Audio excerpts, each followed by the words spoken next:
time, weather, and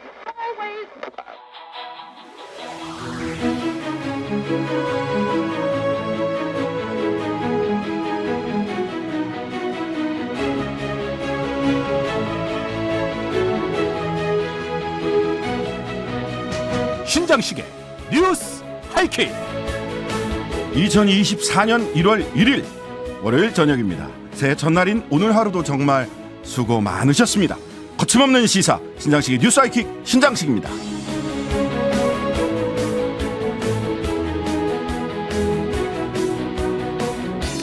언제나 함께해 주시는 청취자 여러분, 시민 여러분, 새해 복 많이 받으십시오. 모두 건강하시기를 바랍니다. 뉴스 하이킥은 새해에도 작년처럼 그리고 오늘도 어제처럼 최고의 방송을 만들기 위해 더욱 노력하겠습니다.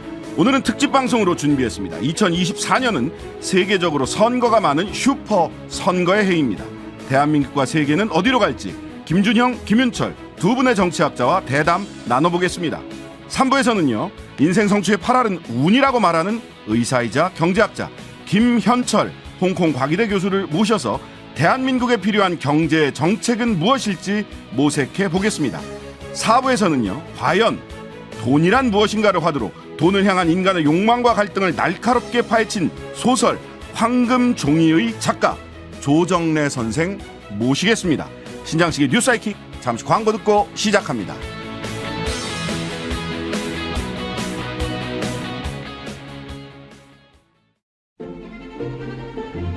여러분은 지금 하루 종일 기다려지는 진짜 시사 신장식의 뉴스 하이킥과 함께하고 계십니다.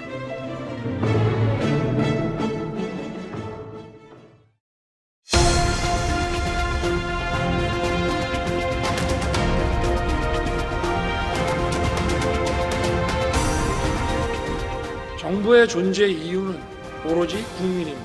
모든 국민이 함께 잘 사는 나라를 만들기 위해 정부와 국가가 존재하는 것입니다. 우리 국민들께서는 정쟁에만 몰두해온 여당에게 국정 운영에 책임을 다하는 모습을 기대하고 있다는 말씀을 드립니다. 정권을 견제하는 것은, 감시하는 것은 야당의 몫입니다. Good evening, my fellow Americans. We're facing an inflection point in history. It is almost inconceivable that Biden would even think of running for re-election. You know what happened in the last election? They cheated. Мир будет тогда, когда мы достигнем своих целей, о которых вы сказали. Теперь вернемся к этим целям. Они не меняются. 2024년 1월 1일 새해가 밝았습니다. 특히 올해는 전 세계의 리더들이 평가받고 선택받는 각종 선거가 줄줄이 기다리고 있는데요. 무려 70여 개국의 42억 명이 투표에 참여한다는 예측입니다. 그래서 오늘은 올해 중요한 선거들을 미리 한번 짚어보면서 2024년 세계가 어떻게 움직일지 미리 전망해 보도록 하겠습니다. 뉴스 하이킥 신년 특집 2024 슈퍼 선거의 해 대한민국 그리고 세계는 국내 정치 전문가인 김윤철 경희대 후마니타스 칼리지 교수 나오셨고요. 안녕하세요. 예, 안녕하세요. 전 국립외교원장이자 사단법인 외교광장 네. 이사장이시죠. 한동대 교수님이시기도 한데요. 김준형 교수님 나오셨습니다. 네, 안녕하세요. 안녕하십니까. 수식어가 굉장히 깁니다. 예, 하나는 좀 빠질 것 같긴 합니다. 뭐가 빠지게 됩니까? 왜냐하면 제가 공식적으로는 2월 29일까지 교수인데요. 네. 제가 25년을 하고 조기 연퇴를 이미 결정을 했고요. 네네. 그래서 교수직은 이제 2달만 있으면 없어집니다. 그러시군요. 전자가 예. 두 개가 붙네요. 외교광장 그러면은 일에 예, 그게 이제 집중을. 실제로 집중해야 될 것 같습니다. 네. 네. 제야의 길을. 예, 그런 이제 호구지책을 마련해야 합니다. 알겠습니다. 올 한 해 3부, 4부를 좀 잘 들어보시면 예, 그러겠습니다. 돈과 관련된 얘기를 좀 많이 지혜를 얻게 되지 않으실까 싶고요. 김 교수님 어떻게 지내셨어요? 두 분 다 김 교수님, 김윤철 네. 교수님. 예. 저는 아직 정년이 좀 많이 남아가지고 네. 부럽습니다, 교수님. 남은 데 관뒀습니다. 예, 뭐 그냥 잘 뭐 평소대로 학생들 잘 가르치고, 예, 또 네. 열심히 공부하려고 뭐 그러고 있죠. 이제 정치는 사실은 좀 거리를 두고 잘 안 보려고 이 스트레스 지수가 올라가니까. 아니 정치학과 교수님이 정치를 안 보시면 어떡해요? 그러게 말입니다. 그래서 아주 힘듭니다. 예. 예. 안 볼 수도 없고. 그렇게 따지면 그 시사 방송을 하는 저의 지수가 가장 높지 않을까 싶은데요. 예. 안 볼 수가 없습니다. 예. 그러면 올해 계획은 우리 김준영 교수님은 계획은 주로 외교 관계? 예, 아직은 없습니다. 근데 사실 새로운 도전인데요. 네. 뭐 여러 가지 이유로 관뒀기 때문에 이제부터 찾아봐야죠. 예, 네. 아무것도 결정된 게 없습니다. 아, 알겠습니다. 김윤철 교수님은 올해 계획은 네. 따로 뭐 특별한 계획 갖고 계신 게 있으세요? 따로 특별한 건 없고 이제 좀 뭐 어떻게 하면 이제 평정한 이 삶을 좀 이렇게 잘 가꿀 수 있을까. 뭐 그래서 그런 방법을 고민해봐야겠다. 예, 그 다음에 이제 좀 이후 행복한 삶을 위한 이제 이 노를 이제 좀 어떻게 잘 설계할까. 뭐 이제 이런 좀 구상을 하려고 합니다. 그러니까 스트레스 지수가 정치학자로서 정치를 관찰하고 통찰하는 것에 대해서 스트레스 지수가 워낙 높다. 네. 근데 올해는 선거가 있어서 그렇죠. 뭐 어쩔 수 없지 않습니까? 네, 그러니까 오늘 벌써 이렇게 새해 첫날부터 시작하고 있지 않습니까? 네. 자, 그러면 올해 왜 슈퍼 선거의 해라고 하는가? 김준영 교수님, 얼마나 많은 선거가 있길래 슈퍼 선거의 해다 이렇게까지 얘기를 하나요? 좀 전에 앵커께서 이제 얘기하셨는데요. 예. 뭐 그 매체마다 조금씩 다른데 제가 여러 개를 비교를 해보니까 그 이코노미스트지에서 네. 2024 세계 대전망을 했을 때 이제 나온 게 제일 정확할 것 같고요. 지금 76개국입니다. 그리고 42억 명입니다. 아까 말씀하셨는데요. 42억 명이면 그러니까 지구 인구의 전체 인구의 절반이 넘는 사람들이 투표권을 행사할 수 있는 기회를 가진다는 얘기죠. 네. 물론 다 투표하진 않겠지만요. 네. 한 반 정도 한다고 보면 21억 명입니다. 대단하네요. 이런 해가 있었나 싶은데 근자에. 그리고 이렇게 생각을 해봐도 당장 대한민국에 총선이 있고 1월 달에는 대만 총통 그렇습니다. 선거 네. 굉장히 중요한 선거죠. 그다음에 11월 달에는 미국 맞습니다. 선거가 있고 일본도 언제 선거가 있을지. 그렇죠. 일본도 빠르면 1월에 물러날 수 있다는 얘기가 있는데 보통 한 봄 정도까지는 못 버틸 거라고 얘기하니까 일본도 바뀌는 거죠. 그러니까 1월부터 시작해서 이 상반기에 대만, 한국, 일본의 선거가 있을 것 같고 그렇죠. 하반기에 미국 대선이 있다. 기시다가 끝까지 살아남으면 9월 달에 이제 선거를 하는 겁니다. 아, 살아남으면도 9월 달에 합니다. 늦어도 9월. 아, 대단한 해가 많네요. 자, 그런데 김 교수님, 김윤철 교수님, 예. 흔히 요즘 이게 정치 양극화, 진영 투표 그러다 보니까 뭐 가짜 뉴스 등등등 이게 하나의 두rum처럼 쭉 얘기가 나오는데 특히 정치 양극화 진영의 대결이 극심해진다. 대체로 이렇게들 많이 얘기를 하는데 네. 어떻습니까? 우리나라뿐만 아니라 다른 나라 상황도 비슷한가요? 그렇죠. 뭐 이게 세계적인 현상이죠. 예. 근데 이게 이제 왜 그러냐? 제일 중요한 문제는 정치가 이 사회, 그러니까 우리 저 보통 사람들 삶과 이게 괴리되어서 생겨난 현상이에요. 예. 그러니까는 이 이제 정치하는 사람들은 뭐에만 집중하게 되느냐? 열성 지지층 중심으로 하는 거죠. 열성 지지층 중심으로 이제 하다 보니까는 서로 이기려면 어떻게 해야 되냐? 이제 뭐 분노, 뭐 그다음에 이제 적대감 이런 거를 막 이제 동원하는 그런 가운데 오히려 불평등 문제라든지 뭐 일자리라든지 뭐 기후 환경 이런 우리 삶에 아주 결정적인 영향을 끼치는 문제는 정치가 본격적으로 다루질 않고 있거든요. 네. 그러니까 그 열성 지지층 중심으로 이제 정치를 하려다 보니까는 그 양극화의 현상들 나타나는 거죠. 이게 서로를 차별해야지만 이길 수 있는 게임이 돼버린 거니까. 네. 예, 그런 가운데 이제 뭐 그런 양극화가 거의 공통적인 현상들. 이제 한국도 한 뭐 좀 됐죠. 이제는 최근의 일만은 아니고 한 뭐 이제 20년 됐는데 이게 소위 얘기하는 사회 양극화 가 심화되면서 나타난 현상이거든요. 그럼 사회 양극화를 해소해 줘야 되는데 네. 그 문제는 가지 않고 이제 정치 양극화를 오히려 더 이제 심화시키는 방향으로 왔다 이렇게 봐야겠죠. 사회 양극화가 심화되는데 정치 양극화는 사회 양극화의 의제로 정치 양극화가 의제 설정이 되는 게 아니라 진영 간의 혐오, 공격, 네. 분노 유발 이쪽으로 간다. 특히 이제 위험한 게 인종이라든지 네네. 이념이라든지 이런 거 사실은 굉장히 그 이 갈등을 해소하기가 쉽지가 않아요. 애초부터 다른 거잖아요. 그러니까 이건 그냥 받아들여 줘야 되는데 인종이나 이념 같은 걸 가지고서는 이제 정치에 이 동원하기 시작했단 말이에요. 그러니까 제일 뭐 대표적인 게 분노의 정치라 그래서 트럼피즘 같은 겁니다. 그러니까 네. 이런 부분들이 뭐 유럽이든 미국이든 막 쏟아 나오는 거죠. 한국은 아직 뭐 인종 문제는 아니지만 최근에 이념 문제가 다시 정치권에 막 그냥 본격적인 문제로 만들어지고 그랬잖아요. 그러니까 이런 위험성들 이게 이제 양극화를 더 심화시킬 뿐만 아니라 그냥 강도 자체를 굉장히 강하게 만들어 버리는 거거든요. 네. 이 전 세계적 현상. 맞습니다. 예, 말씀하신 김준영 것처럼 교수님. 이게 이제 위기가 심하고 과도기잖아요. 이제 네. 예를 들어서 탈냉전도 저물고 뭔가 새로운 그 시대로 바뀔 때는 선동적이고 극단적인 용어들이 먹히잖아요. 네. 그래서 아까 소개했던 이코노미스트 지도 이 76개국 중에 네. 제대로 된 민주주의에 부합한 선거는 28개밖에 안 된다고 얘기합니다. 나머지는 28개국. 네. 나머지는 형식적인. 형식이나 권위주의적이거나 선동 정치거나 뭔가 민주주의를 방해하는 요소 속에서 치러진다는 거죠. 네. 그 쉐보르스키인가요? 얘기했던 게 소위 민주주의 공고화라는 것이 불확실성의 확실성. 선거는 확실하게 일어나지만 하지만 실제로 누가 당선될지는 몰라야 이게 민주주의인데 선거 일정은 있는데 사실은 누가 당선자가 될지 뻔히 알고 네.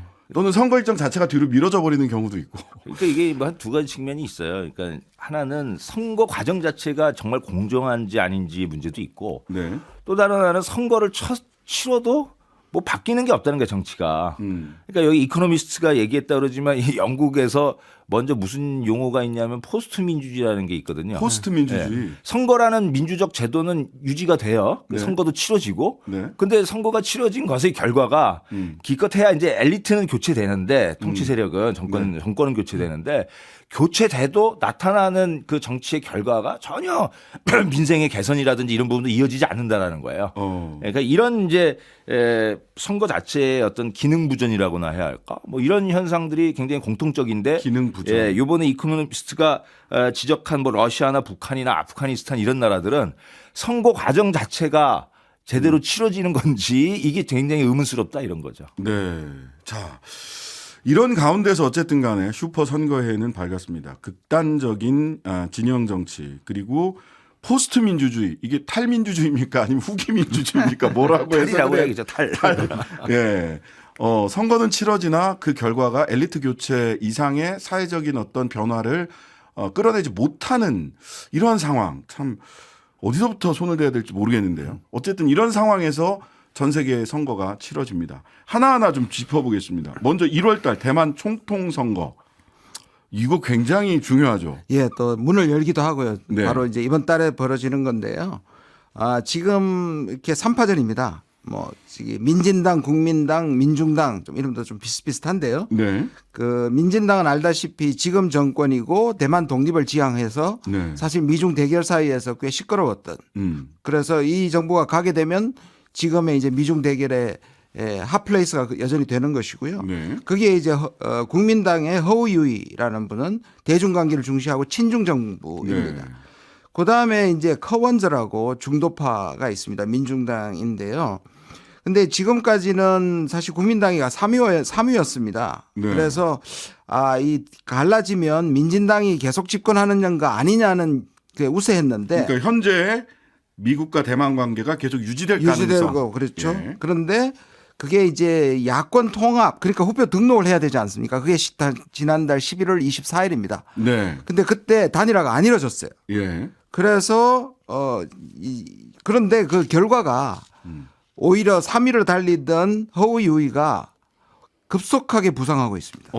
그래서 이 단일화의 실패를 제 그 사무보인 커원저의 중도파에게 이제 쏠리면서 그 반사로 오히려 허우유이가 부상하고 있고 네. 민진당과 거의 넥앤넥이라 그러죠. 거의 비슷하게 지금 추격 중인데 이게 계속되면 이제 나중에 투표 사태로 이어질 가능성도 있는 거죠. 후보 그렇게 사태. 후보 사태가 되면은 이제 국민당으로 넘어갈 가능성이 꽤 있다고 보는 거고요. 3위 후보가 예. 2위였다 3위로 떨어진 민중당의 예.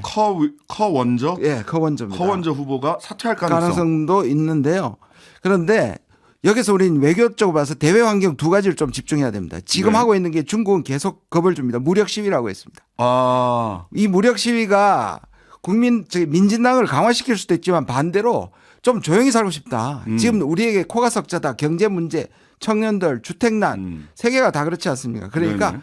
좀 조용하게 살고 싶다는 그 민심을 자극할 수 있습니다. 네. 그러면 국민당이 유리해질 수 있고요. 네. 그걸 노렸는지 허우의 국민당은 오히려 중국 문제를 뒤로 두고 네. 주택난이나 청년들에 대한 그것은 복지 대책 같은 걸 내면서 지금 상승세를 타고 있습니다.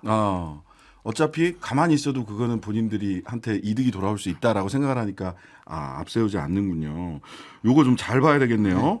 결과적으로 양안 관계, 양안 그렇죠. 문제라고 얘기를 하는 게 친미에서 소위 친중, 적어도 친미 노선을 탈피할 수 있는 계기가 만들어질 수도 있겠네요. 대만이. 그러면 대만은 어찌됐든 뭐 옳고 그름을 떠나가지고 네. 대만은 지금 두 개의 전쟁이 벌어지고 있지 않습니까? 네, 중동과 네. 우크라이나인데 그다음 세 번째, 네 번째 후보지가 대만하고 한반도잖아요. 그렇죠. 그러니까 대만은 그런 면에서는 일단은 미중 사이에서 핫플레이스에 그는 벗어날 수 있죠. 국민당이 되면. 국민당이 될 경우. 알겠습니다. 자, 그리고 3월로 미리 좀 가보겠습니다. 3월에는 러시아에서 대통령 선거가 열리는데 사실상 푸틴 대관식이다 이런 얘기까지 예. 나오고 있습니다. 그 12월 말경에 그 군인이 출마해 주세요 했더니 당신들의 뜻을 받아서 출마하겠습니다. 예, 라고 하는 참 좀 민망한 퍼포먼스를 하시던데. 정말 제가 봐도 이 푸틴 같은 사람은 민주주의의 적이고요. 뭐 전쟁을 일으킨 것뿐만 아니라 그러니까 러시아의 발전을 저는 해치는 사람이라고, 러시아의 오히려 불행이라고 저는 생각하지만 네. 어찌됐든 현실은 지금 거의 독립조사기관에서도 80%에 이르고 있습니다. 네. 그러니까 거의 뭐 나는 당상이라고 얘기할 수 있고요. 만약에 지금 임기가 한 2030년까지 하거든요. 그러면 31년 접근입니다. 중간에 잠깐 뒤로 물러났지만 실세를 사실 메드베데프 뒤에서 마크 정치를 했으니까요. 그렇게 지금 31년이거든요. 네. 자, 이게 바로 러시아 푸틴의 대관식 31년. 이제 우크라이나 전쟁과 연관해서 우크라이나에서 원래 선거가 대선이 있어야 되는데 열리지 않을 것으로 지금 예측되는 거죠. 젤렌스키가 임기 5년이니까 2019년 3월 31일 날 임기 5년 대통령에 당선이 됐는데 그럼 올해 3월 31일이면 끝나야 되는 거죠. 두 가지 조건이 있습니다. 하나는 뭐냐면 일단 헌법에 국가 비상사태에서는 선거를 연기할 수 있다는 조항이 있습니다. 그래서 젤렌스키가 그걸 발동하면 안 할 수 있는 헌법적 근거는 존재하고요. 네.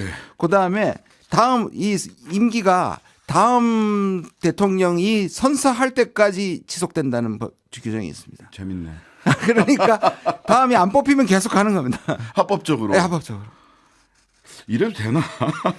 자, 김 교수님, 김윤철 교수님. 러시아는 민주주의를 표방하고 있고 우크라이나도 민주주의를 표방하고 있는데 이건 선거가 그냥 형식으로 전락한 거 아닌가요? 아무래도 뭐 전쟁이라고 하는 특수한 상황이 있다 보니까 그리고 또 뭐 러시아 우크라이나가 이제 이게 선거 주기적인 선거의 실시라고 하는 그 자체를 제외하면 네. 민주주의적인 이제 질적으로 과연 진짜 민주주의냐 혹은 조민주주의냐에서는 좀 뭐 고개를 갸우뚱거릴 수밖에 없는 네. 그런 나라였는데 전쟁까지 해버리잖아요. 그러니까 네. 아까도 이제 뭐 젤렌스키 얘기가 나왔습니다만 이게 이제 옛날에도 로마 같은 데도 전쟁 치르고 그러면 독재관이라고 이게 특별히 이제 고난을 준단 말이에요. 네네. 그러니까 지금 사실 전쟁통에는 원래 푸틴은 뭐 굳이 새롭게 독재관이라고 하지 않아도 원래 그래왔고. 그다음에 젤렌스키 또 우크라이나 상황 또 그런 상황이 그렇게 독재관이나 이런 출연을 몰아가는 거고 뭐 그런 상황에서 사실 뭐 이게 지금 민주주의 선거 뭐 이런 부분의 그 의미가 굉장히 퇴색되고 있는 현실이다 봐야죠. 젤렌스키는 지금 선거하면은 진다는 예측들이 국제적으로는 많이 있던데 그러니까 어떻습니까? 젤렌스키 국내에서의 그래도 전쟁 평가가? 중이기 때문에 제 네. 생각에 이제 물론 여러 가지 조건이 돼야 되겠지만 하더라도 뭐 저는 우크라이나와 러시아 마찬가지로 전쟁 중에는 아무래도 좀 소위 말하는 깃발 아래 결합하는 것이 있기 때문에 런어라운드 플래시라고. 그런데 이제 문제는 미국 쪽에서는 특히 공화당 쪽에서는 해라고 하거든요. 선거를 해라. 선거를 하고 압박하고 있습니다. 그러니까 공화당에서는 지금 지원을 계속 안 해주고 싶으니까요. 그런 면도 좀 반영이 되고 그다음에 민주주의를 해야지 정당성이 민주주의 절차를 밟아야 정당성이 있으니까 이렇게 미국 쪽에 압박이 있습니다. 네. 그래서 뭐 내년 대선이 만약 치러진다면 자기가 출마하겠다고 모호한 입장을 얘기하긴 하고 있어요. 치러진다면 출마하겠다. 예. 하지만 안 치른다. 올해요. 올해 3월에. 자, 4월로 가면 1월 달 거쳐 3월 달 거쳐 4월로 가면 우리의 최대 관심사 대한민국 총선이 열립니다. 자, 먼저 김윤철 교수님. 예. 지난 총선과 비교했을 때 가장 큰 특징 올해 총선에 네. 뭘 꼽아볼 수 있을까요? 이번에는 다른 무엇보다도 이제 심판, 특히 이제 정권 심판 이게 얼마나 효과를 크게 영향을 끼칠 거냐 이게 지금 현재 가장 큰 화두이죠. 네. 지난 총선은 어쨌든 코로나 국면에서 치러지고 해서 네. 그거에 이제 잘 대처했느냐 아니냐라는 이 평가 부분이 있었는데 이렇게 심판까지는 아니었거든요. 예. 근데 지금은 이제 정권 심판이라고 하는 이 키워드가 아주 공공연하게 등장한 거죠. 네. 자, 근데 여론조사나 전문가들이 얘기를 할 때 항상 모름무응답 내지는 무당 네. 층이 몇 퍼센트고 거기가 뭐 1당이다. 어떨 때는 거기가 2당이다. 진짜 3당은 무당층이다. 지금 많은 3당들이 나오지만. 근데 이 무당층 중도층 실제로 여론조사에서 무당층 중도층이라고 자기가 응답을 한다고 해서 진짜 무당층 중도층이 있나? 제3지대가 존재하나? 여기에 대해서는 또 반론들이 있는 것 같습니다. 그렇죠. 예, 뭐 그 선거 연구에서 전통적으로 예. 이 무당파 혹은 뭐 이런 중도층? 층들은 늘 있었어요. 예. 있는데 우리나라도 지금 민주화 이후에 대체적으로 선거율이 높으면 한 70%대 육박하고 네. 낮으면 50대 이제 중후반 이렇게 된단 말이에요. 네. 그러니까 항상 30% 정도의 이 무당파층들은 존재하는 거죠 평소에. 네. 그러니까 네. 투표율 자체도 실제 투표장에 안 가는 사람들 30% 정도 있단 말이에요. 네. 근데 이제 이 분들이 선거조사를 하니까 무당파층은 존재하는데 결국 선거 결과는 양당적으로 나온다는 거예요. 뭐 보수든 진보든. 그러니까요. 네, 이게 뭐 유명한 연구예요. 그러니까 이게 저 정당 일체감이 사라져가지고 좋아하는 네. 정당 없어도 그래서 다른 3당이나 등등이 등장할 것 같다 이렇게 생각됐는데 투표를 하면 양당으로 간다 이거예요. 예, 예. 그래서 사실 뭐 지금 특히나 한국은 양당제가 워낙 강하잖아요. 그러니까 네. 이런 상황에서는 무당층들이 있다고 해도 결국 선거 결과는 양당 중심으로 이제 나타날 가능성이 제일 높다고 봐야겠죠. 네. 그래서 사실은 투표율이 더 중요하다. 무당층이 그렇죠. 얼마나 투표장에 오느냐가 더 중요하다라고 다만 얘기를 이제 하죠. 그 중도나 무당파층의 비율은 비슷하지만 좀 네. 달라진 현상들이 있는데 네. 소위 이제 뉴중도 이렇게 이제 불려지는 거예요. 아, 그래요? 근데 뉴중도? 이게 뭐냐면 그냥 지지 정당이 없고 전통적으로 늘 항상 정치에 관심이 없었던 분들이 아니라 정치에 대해서 상당히 관심도 높고 판단력을 갖고 있는데 이분들이 보수에서 조금 떨어져 나오고 진보에서 조금 떨어져 나오고 이런 분들이 계시는 거예요. 네. 그러니까 이분들은 대단히 전략적으로 잘 살피다가 마지막 이제 순간에 막판에 결정한다는 거죠. 네. 예, 그러니까 이게 뭐 지금 지지정당 없음, 뭐 모름, 뭐 이런 등등에 나오는 분들을 잘 구분해서 봐야 되고 그분들이 그렇다고 또 그 3당 두 당 다 싫어하는데 3당 찍고 이런 게 아니고 네. 586 특권 정치를 청산해야 되는데 하고 딱 찍거나 뭐 그렇죠. 정권 심판해야 되는데 딱 찍거나 네. 뭐 마지막에 뉴 중도층을 오히려 더 마이크로 타겟팅 해야 된다. 그렇죠. 라는 말씀이신 것 같고 네. 미국 같은 경우도 중도층의 영향 뭐 이런 게 우리보다도 오히려 더 좀 미세하지 않나요? 예, 어떤가요? 제가 통계를 하나 가져왔는데요. 예. 갤럽이 20년간 지난 20년간에 이제 보면 2004년이죠. 20년 전에 어쨌냐면은 공화당이 37%고요. 자기가 이제 공화당이라고 생각하는 사람들. 네. 그다음에 민주당은 34%고요. 중도가 28%입니다. 예. 그게 이제 원래 지금 지난달에는 어떻게 나왔냐면 중도가 40%고요. 예. 공화당이 29, 그다음에 민주당이 29입니다. 그러니까 일단 전체 트렌드는 사람들이 중도로 적어도 양쪽 다 싫다. 정당 일체감이 굉장히 작아지기도 하고 둘 다 실망했고 아. 그러니까 정치 혐오증이 있다는 걸로 설명이 많이 되고요. 네. 그다음에 이제 중도라는 사람들이 그러면 투표 어느 쪽으로 좀 쏠리냐. 공화당이냐 이제 민주당이냐 쏠리냐를 해보면 공화당이 46%고요. 그다음에 민주당이 40%입니다. 조금 모자라긴 합니다. 예. 그러니까 저는 아까 우리 김윤철 교수님 말씀하신 것처럼 미국이나 한국이나 다른 나라도 물론이지만 특히 양 분열도에 있어서 이게 이제 굉장히 분열적이다. 그래서 중도층이 크게 변수가 되지 않을 거라고 생각합니다. 네, 잠시 광고 듣고 돌아와서요. 뉴스하이킥 2부에서는 윤석열 정부 그리고 한반도에 더 큰 영향을 줄 우리의 총선, 미국 대선 이야기 좀 더 해보겠습니다. 잠시만요.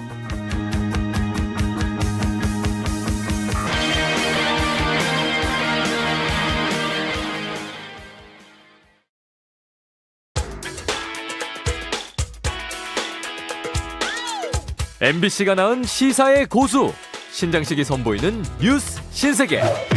거침없는 시사 신장식의 뉴스 하이킥.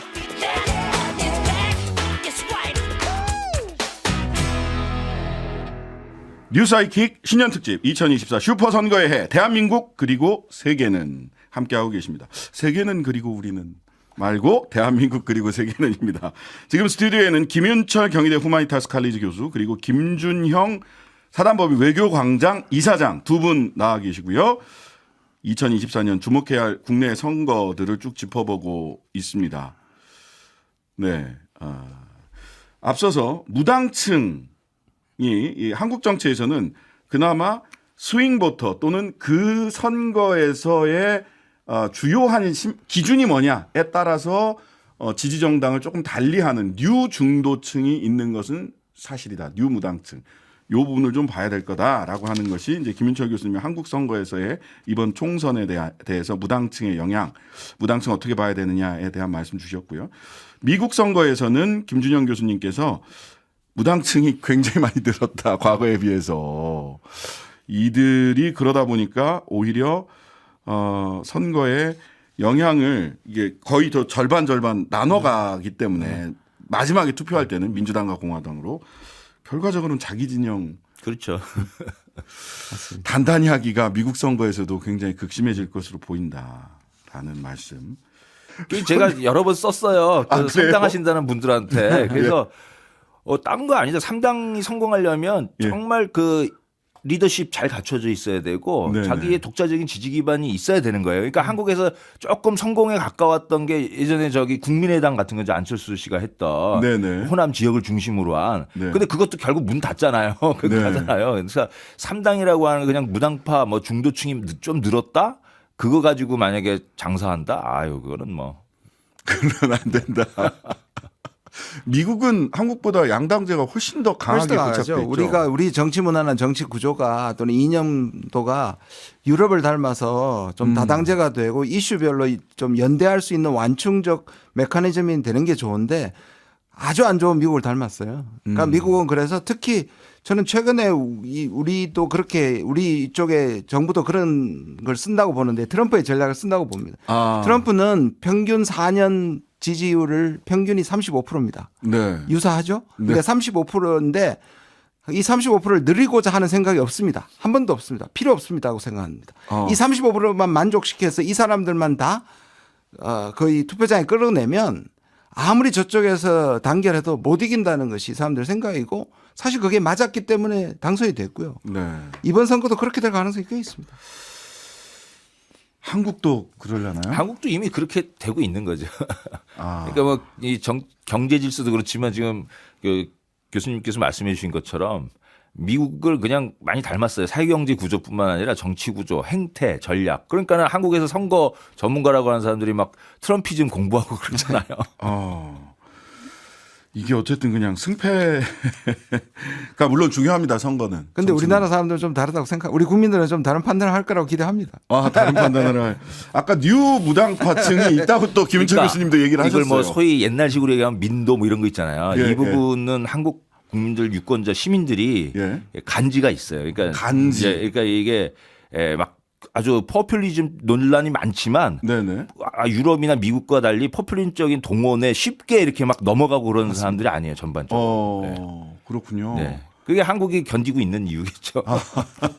결국 백성의 간지로, 그렇죠. 국민들의 간지로. 네. 그래서 한국의 민주주의는 정당 민주주의라기보다는 유권자 민주주의다. 그러니까 유권자들이 주도한다. 그때 상황에 따라 야단칠 거 딱 야단치고 뭐 네네. 이런 부분이 아주 교묘하게 작동하는 그런 나라예요. 자, 그러면은 이번 총선에서는 국민들의 유권자 민주주의라고 김현철 교수님이 말씀을 하셨어요. 사실은 전부 다 정당 정치, 정당 민주주의를 굉장히 많은 정치학자들은 현대 정치를 다 그렇게 보는데 유권자 민주주의라는 말씀을 하셨는데 자 그러면 유권자들이 선거를 할 때 보통 구도, 이슈, 인물 뭐 이 정도를 가지고 얘기를 하는데 가장 막강한 힘을 발휘하는 것은 보통 구도라고 하고요. 어느 쪽을 혼내줄까? 요게 결정되는 게 구도 아닙니까? 지금 어쨌든 여론조사 이렇게 쭉 추이를 보면 정권 심판론이 좀 우세해요. 야당 심판보다도. 네. 근데 이제 뭐 이게 아직 몇 달 남았잖아요. 이제 네. 그 사이에 어떻게 변화하느냐. 그러니까 지금 다 혁신한다 그래가지고 멀쩡하게 장관하던 사람 뭐 갑자기 비대위원장 뭐 이런 경우도 근데 처음 봤는데 저기 한국정치사에서. 그러다 보니까 그 민주당의 행보가 굉장히 신중하다라고 얘기를 하는데 좋게 얘기하면 신중한 거고 또 다른 측면에서는 감나무 밑에서 감 떨어질 때 정권 심판론만 유지하면 된다. 감 떨어질 때 기다리는 거 아니냐. 똥볼만 안 차면 된다 이래서. 저러고 있으면 안 된다고 보죠 저는. 저러고 있으면 안 돼요? 할 건 해야 된다. 왜냐하면 지금 구도를 유지하는 게 가만히 있다고 되는 게 아니고 정권 이제 혼내주고 싶어요. 그러니까 못 해가지고. 그렇지만 그 못했다라고 하는 것을 딱 특히 중도층 등등이 혼내줘야 됐다. 이번에는 야당 편 들어줘야겠다라고 할 때 어떤 인센티브를 줘야죠. 유인을 줘야죠. 네. 근데 그 유인이 아직 나오고 있는 것 같지는 않거든요. 그게 또 미국에서도 트럼프가 김준영 교수님. 트럼프가 우리 누가 봐도 이렇게 뭔가를 호감이거나 대안이 안 되잖아요. 네. 그러면 이렇게 생각합니다. 사람들이 트럼프가 너무 싫으니까 나가서 트럼프 반대쪽에 찍겠다라고 생각하는 게 선거 전략까지 틀렸다는 말이에요. 무슨 말씀이냐면 그래도 뽑을 사람이 있어야지 투표 현장까지 나가는 수고를 마다하지 않지 누구를 떨어뜨리기 위해서 투표장에 가는 수고를 하지 않는다는 게 선거 행동. 그러니까 대안이 있어야 하는 겁니다. 네. 보통은 누구를 떨어뜨리기 위해서 나가고자 하는 유권자들의 동기가 누구를 당선시키고자 하는 파저티브한 동기보다 네거티브한 동기가 더 강렬하다라고 보통은 선거 분석가들이 얘기를 했거든요. 왜냐면 우리 투표 가갖고요. 정권 심판 이렇게 쓰고 오는 거 아니거든요. 저 야당 저쪽에 후보를 누군가를 찍어야 되는 거예요. 그러면 거기에서 나를 찍어줘야 한다라고 하는 유인이 있어야 되는 거죠. 감남으로는 안 된답니다. 뭔가 유인이 있어야 된다. 특히 아까 김인철 교수님 이야기의 연장선에서 보자면 뉴 무당층, 뉴 중도층 여기에 어떤 유인을 줄 것이냐. 라고 하는 것. 구도는 어쨌든 정권 심판론보다 강력한 다른 구도가 나오긴 현재까지는 쉽지 않은 상황이다. 알겠습니다. 자, 그 대통령께서는 윤석열 대통령은 지난 그 작년도 마지막 국무회의에서 순방이 곧 경제고 민생이다라는 이야기를 굳이 하셨어요. 즉 지지층에게는 국정 긍정평가의 가장 높은 순위로 나오는 게 외교입니다. 그리고 이거를 계속해서 강조하고 그다음에 올 상반기에 한미일 무슨 외교 이벤트를 준비한다라는 얘기도 있어요. 총선을 앞두고.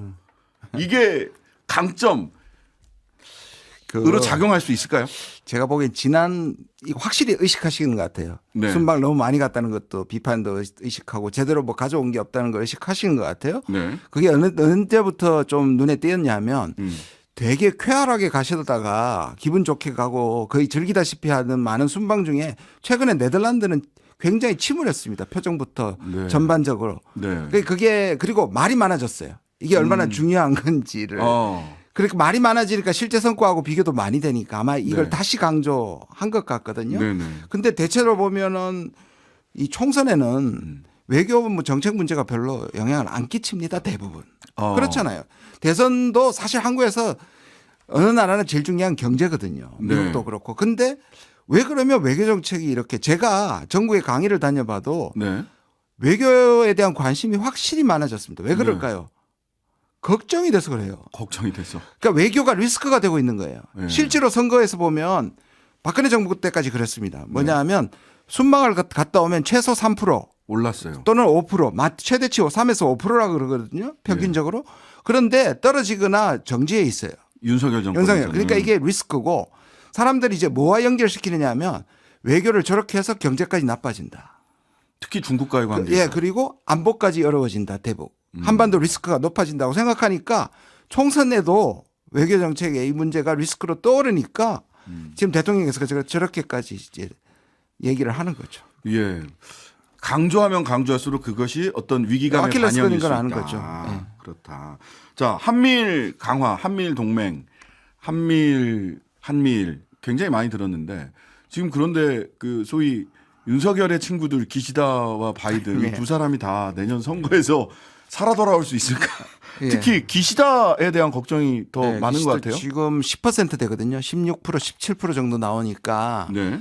지금 일본에서 이제 최저 기록이 9.5%거든요. 민주당이 정권을 넘겨줄 때거든요. 아, 그때 예, 야당한테. 2007년인가요? 예. 그런데 지금은 그 직전이니까 이 자민당 내부에서도 빨리 바꿔야 된다고 생각하는 거죠. 근데 기시다 본인이 안 물러나고 싶어 하는 것 같습니다. 어떻게든 네. 버텨보려고 하고 있는데요. 굉장히 어렵고요. 지금 말한 것처럼 바이든도 지금 밀리고 있으니까 지금 이 한미일이라는 이 새 정상이 가지고 있는 이 케미가 오래 안 가겠죠. 더더욱이 우리는 여기다 올인하고 있는데 네. 말씀하신 것처럼. 자, 이게 안보, 경제, 외교 이게 하나로 이걸 좀 구분해서 갈라서 가도 되거나 또는 그것이 어쨌든 총체적으로 뭐 이렇게 조화롭게 가긴 해야 되겠습니다만은 동맹과 외교와 그 경제 이런 것들이 그냥 하나로 뭉쳤어요. 가치 외교라고 흔히 얘기하는. 근데 이제 안보 문제와 관련해서 사실은 총선 때 뭐 총풍이라든지 이런 것들이 있었잖아요. 지금 이번 김윤철 교수님 이번 총선에서 안보 관련된 이슈가 하나의 기준이 판단의 기준이 될 수 있을까요? 썩 높기가 어려울 것 같습니다. 그러니까 이제 국제 정세 자체는 굉장히 그 군사되어 있잖아요. 이게 예, 아주. 군사화돼 있죠. 근데 이런 상황이라서 사실 굉장히 중요한 문제인데 그 문제는 선거나 이런 부분과 좀 별도로 잘 초당적인 협력을 통해 가지고 해결하고 하는 요구가 있는 거고 네. 선거 자체에서의 이 판단이나 평가는 이제 저 외교나 이런 부분들을 잘 끌어가냐 아니냐는 능력에 대한 평가라는 능력에 거죠. 대한 예, 예. 평가다. 그러니까 아까 그 외교 리스크가 점점 커지고 하는 이유가 네. 무능하기도 하고 너무 또 편협하기도 하고 예. 예. 그러니까 특히 경제 문제와 관련해서는 특히 이제 그 우리 신 변호사님 말씀해 주셨지만 중국 문제 가장 심각하잖아요. 아주 네. 체감. 근데 그 부분이 아니에요. 그러니까 새로운 국제 대외 정책 부분들을 끌어갈 능력이나 생각이 없구나. 그러니까 이게 이제 바로 어떤 식으로 됐냐 정권 심판이나 능력에 대한 평가 부분으로 가버렸다는 거예요. 네. 어떤 선택을 하느냐에 따라 표가 왔다 갔다 할 가능성은 이미 끝났다는 거죠. 어떤 노선이나 내용에 대한 평가보다도 이미 능력에 대한 평가가 지난 1년 반 동안 있었고 국정 운영을 감당할 만한 능력이 부족한 거 아니냐라고 하는 국민들이 그런 평가를 하고 있다. 근데 계속해서 이 외교 안보를 강조하는 방식으로 총선 전술을 정부 여당은 가져가려고 할 것 같은데 지금 두 분 말씀에 따르면 별로 유효한 전술이 아닌 것 같네요. 그렇죠. 그리고 그거 조사하면 다 나오는 게 조사하면 다 나와요. 외교안보 부분은요. 국민적인 합의가 있어요. 그러니까 대단히 전략적으로 예. 유능하게 대응해야 된다. 중국과의 관계도 마찬가지예요. 조사하면 중국이 아니라 미국하고 일본하고 친해져야 된다라고 하는 여론이 없어요. 사실. 맞아요. 예. 그런데 왜 그렇게 하냐? 예, 왜 그렇게 분명히 뭐 윤 대통령께서는 정무적 감각이 없다고 하더라도 누군가는 뒤에 선거 전략가들은 알 텐데 왜 그럴까 하면 네. 제가 그래서 아까 트럼프 얘기를 한 겁니다. 뭐냐면 그게 확장성이 없는 문제를 따져야지 확장해가지고 다시 말해서 다른 국민들한테 이런 부분을 이해시키고 능력을 보여줘서 확장하는 데는 관심이 없는 거예요. 그게 그 전략보다는 그러나 예를 들어서 북한 문제라든지 중국 문제에 대해서 강경함을 유지하고 있는 콘크리트 지지자들을 만족시키는 선거 전략으로 가고 있다는 뜻이에요.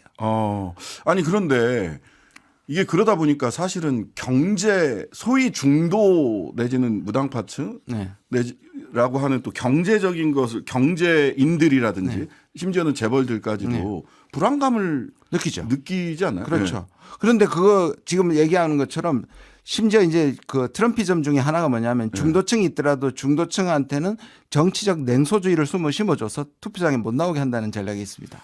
그러니까 야당 대표를 흔들고 누구도 그러니까 이게 비호감의 정치로 만들어버리면 그래도 나오는 사람들은 열정적인 지지자들이다. 이 전략을 하고 있는 것 같아요. 제가 보기. 트럼피즘을 열심히 공부하신 것 같다. 라는 말씀 주셨고요. 자, 중국과의 관계 이야기를 좀 짚고 넘어가야 될 것 같습니다. 조태호 외교부 장관 후보자가 한중 관계도 한미 동맹 못지않게 중요한 관계다. 조화롭게 유지할 방법을 찾도록 노력하겠다.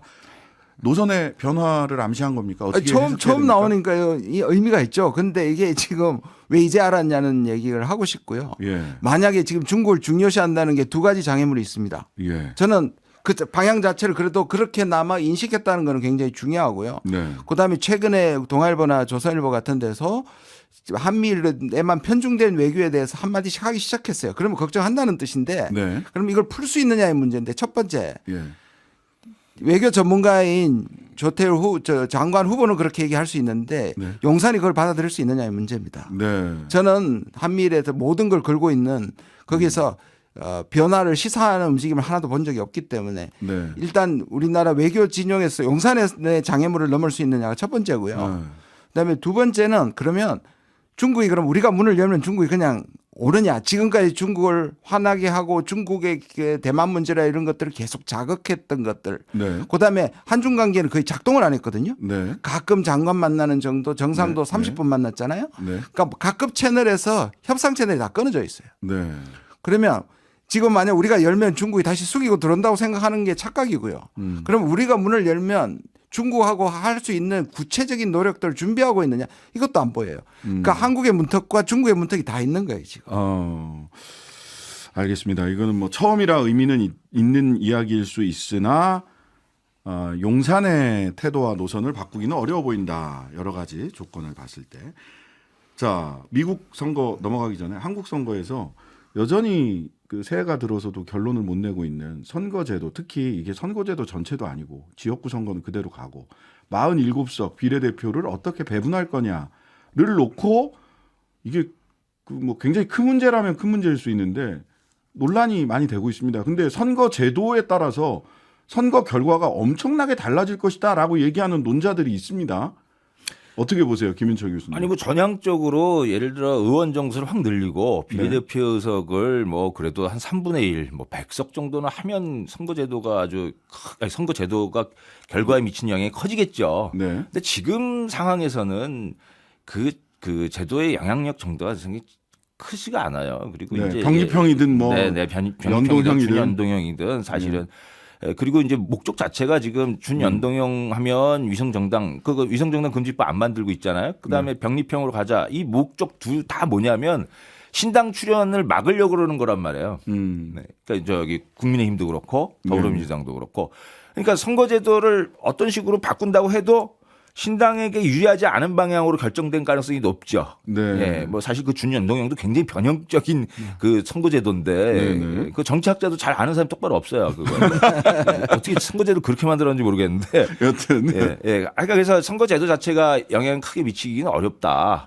예, 그래서 사실은 지금 선거제도라는 게 진짜 정치 발전에 굉장히 기묘하게 되려면 이거 피해 가려다가 그 기형적인 선거제도 나온 거거든요. 뭐냐면 의원 정수 늘려야 되는 겁니다. 그러니까 이거를 계속 국민들한테 설득해 가고 이거에 국민적 동의를 얻으려면 어떻게 되냐. 정치가 잘해야 되는 거죠. 예.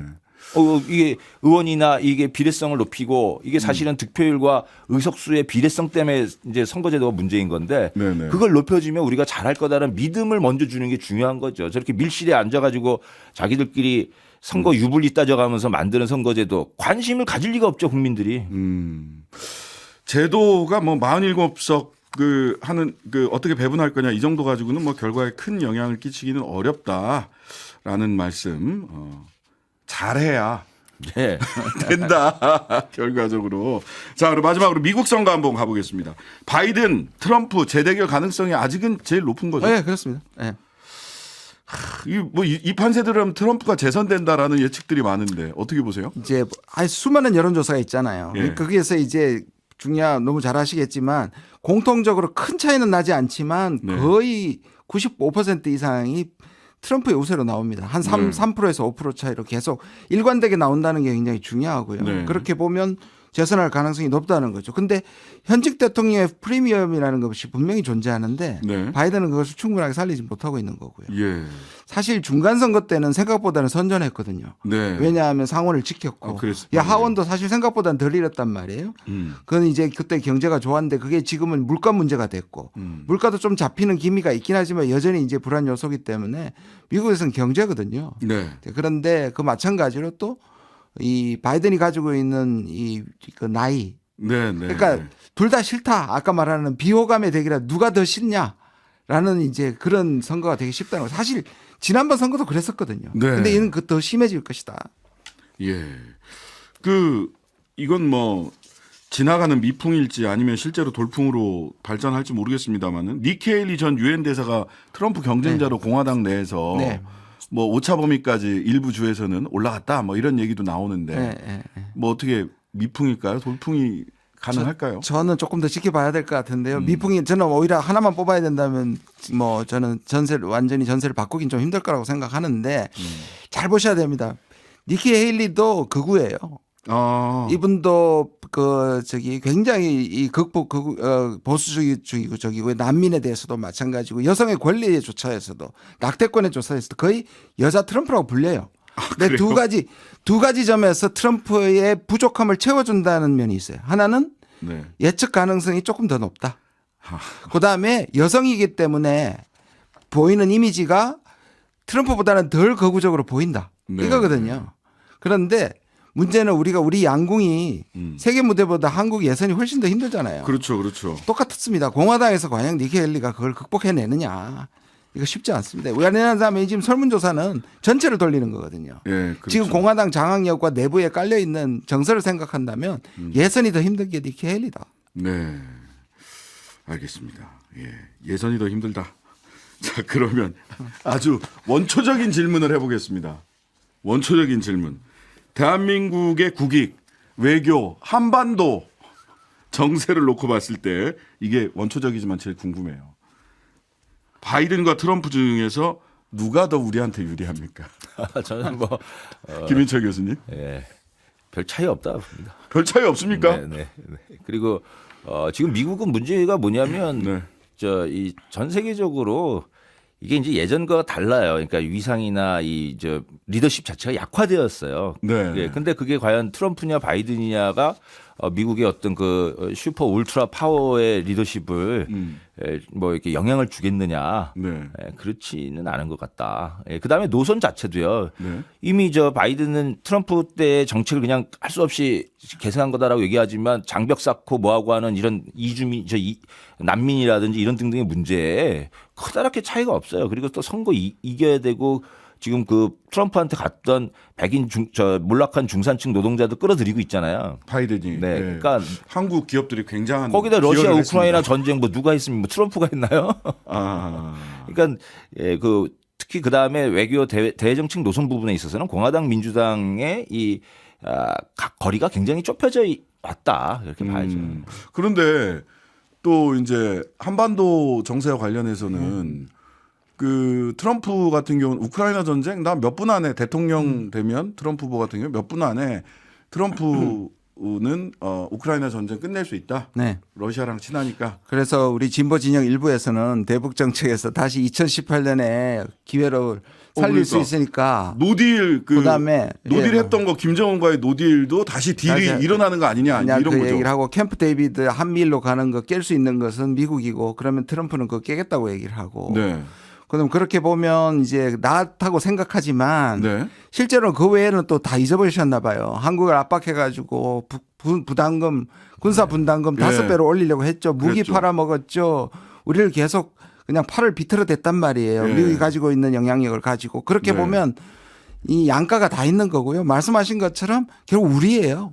문제는 근데 지금 우리 정부가 미국한테 계속 한없이 저자세인데 그럼 트럼프는 어떻게 할 거냐. 미국의 저자세로 해가지고 미국에 투자했던 것들은 다 받을 거고요. 특혜는 다 줄여버릴 거고요. 그다음에 더 짐을 지울 거란 말이에요. 그러니까 우리 정부 때문에 미국의 트럼프가 등장하는 게 나쁜 게 더 커지는 거예요. 그러니까 우리가 이걸 잘해야 되는데 우리 외교를 못 믿을 수 없으니까 많은 진보 진영 분들이 그냥 단순한 이슈를 가지고 트럼프가 당선됐다고 하는 거는 그는 좀 좋은 쪽만을 생각하는 기대입니다. 저도 가끔 그런 생각이 들어요. 왜냐하면 대북 정책. 그래서 그런 생각이 드는 제가 싫은데요. 그래서 그런 마음은 이해하지만 결국 우리가 바로 쓰지 않으면 소용없습니다. 근데 대통령이 외교를 하는데 이게 대통령이 한미일 동맹 그리고 대중국, 대북한 관련해서 이렇게 말하자면 대결적인 노선을 계속 가지고 간다면 어떤 대통령이 바이든이든 트럼프든 누가 되든 마찬가지입니다. 그러니까 좀 더 크게 봐야 되는 게 사실 교수님. 트럼프냐 바이든이냐의 문제이기보다는 네. 국제 질서 전반에 대한 이제 새로운 판짜기 예. 뭐 이런 구상들을 예. 한국이 그러니까 좀 대한 외교 쪽 대한 질서 측면이죠. 그러니까 예. 지금도 뭐 인도라든지 뭐 중국이라든지 이렇게 다 서로 새로운 동맹들이 지금 구성되고 있는 상황이거든요. 네. 그럼 이럴 때 한국이 이제 어떤 판을 어떻게 짤 거냐 이런 구상을 갖고 돌아다니고 그러니까 제 순방 외교 뭐 이런 거 그런 거 잘하고 다니신 건지 네. 예, 그게 아니니까 지금 이제 그 리스크가 생기고 그런 건데 그게 문제다 이제. 네. 트럼프 사법 리스크는 오히려 트럼프한테 도움이 될 거다라는 평가도 뭐 있는데. 양측면이 있죠. 근데 네. 트럼프 사법 리스크가 하루 이틀의 일이 아니고 제가 보기에는 오히려 이 리스크 자체가 예. 트럼프의 재선을 막을 정도의 임팩트는 없다고 생각하고요. 네. 그다음에 결국 연방 대법원에 지금 9명 중에 6명이 보수고요. 예. 그 중에 3명이 트럼프가 임명을 했기 때문에 그랬죠. 예, 뭐 오히려 면죄부를 주는 과정이 될 수도 그럴 수 있겠다 있습니다. 싶은 생각이 들어서 사실은 예. 자, 벌써 시간이 다 됐습니다.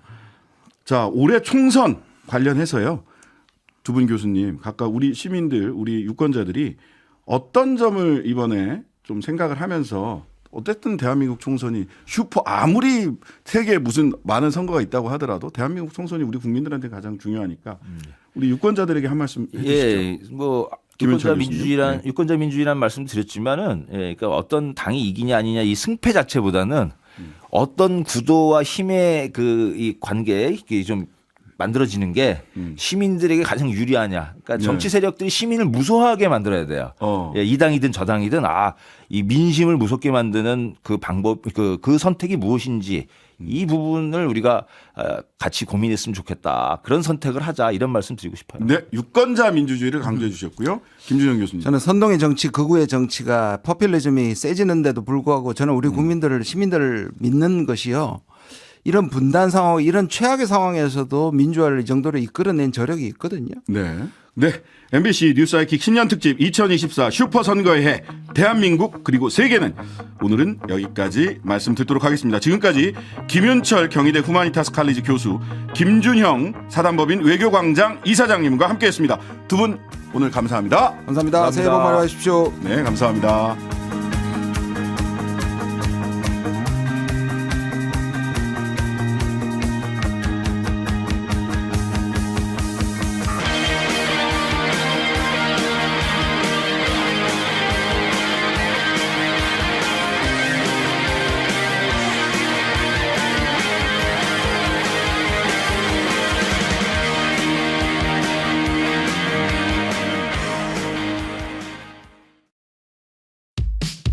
여러분은 지금 퇴근길 취향 저격 시사 프로그램 신장식의 뉴스 하이킥과 함께하고 계십니다.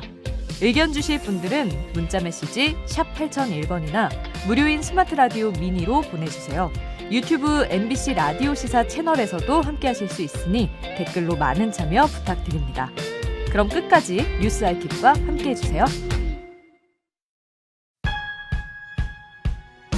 2024년 새해 첫날 함께한 신장식의 뉴스 하이킥 1, 2부는 여기서 마무리하고요. 오늘 3, 4부에서는요. 김현철 홍콩과학기술대 교수 그리고 조정래 작가와의 특별한 대담이 준비되어 있습니다. 저는 잠시 후 7시 10분에 돌아오겠습니다. 잠시만요.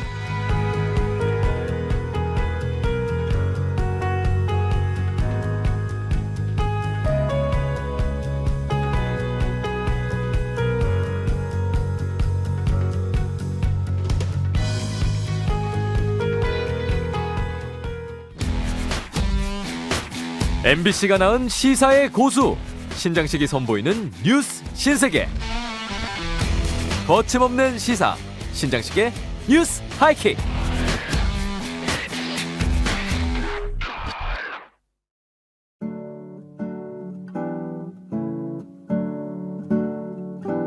보라 동해에 떠오르는 태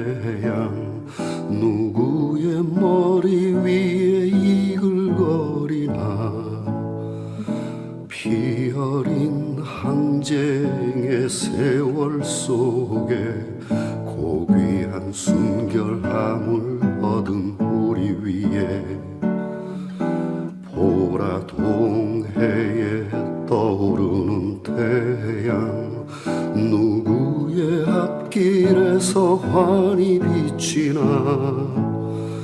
눈부신 선조의 얼 속에 고요히 기다려온 우리 민족 앞에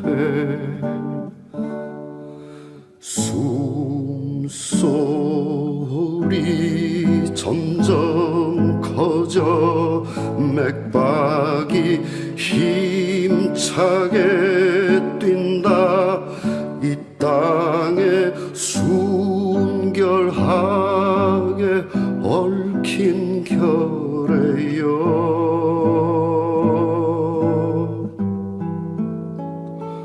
보라 동해에 떠오르는 태양 우리가 간직함이 옳지 않겠나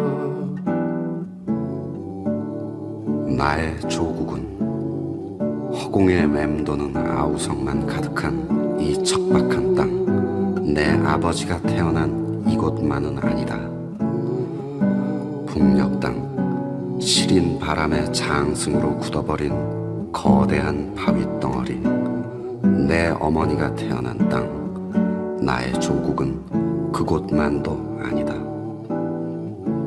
나의 조국은 찢긴 철조망 사이로 스스럼 없이 흘러내리는 저 물결 바로 저기 눈부신 아침 햇살을 받아 기임으로 서려 피어오르는 꿈속 그곳 바로 그곳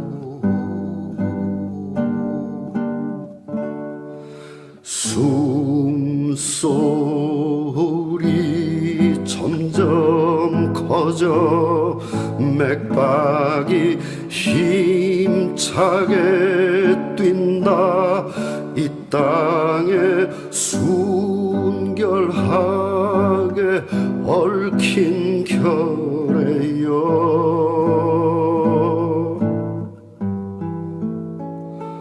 보라 동해에 떠오르는 태양 우리가 간직함이 옳지 않겠나 우리가 간직함이 옳지 않겠나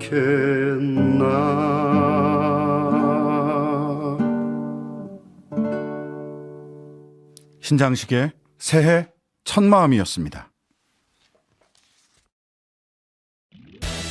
궁금할 때, 답답할 때, 속 터질 때. 평일 저녁 6시 5분 신장식의 뉴스 하이킥.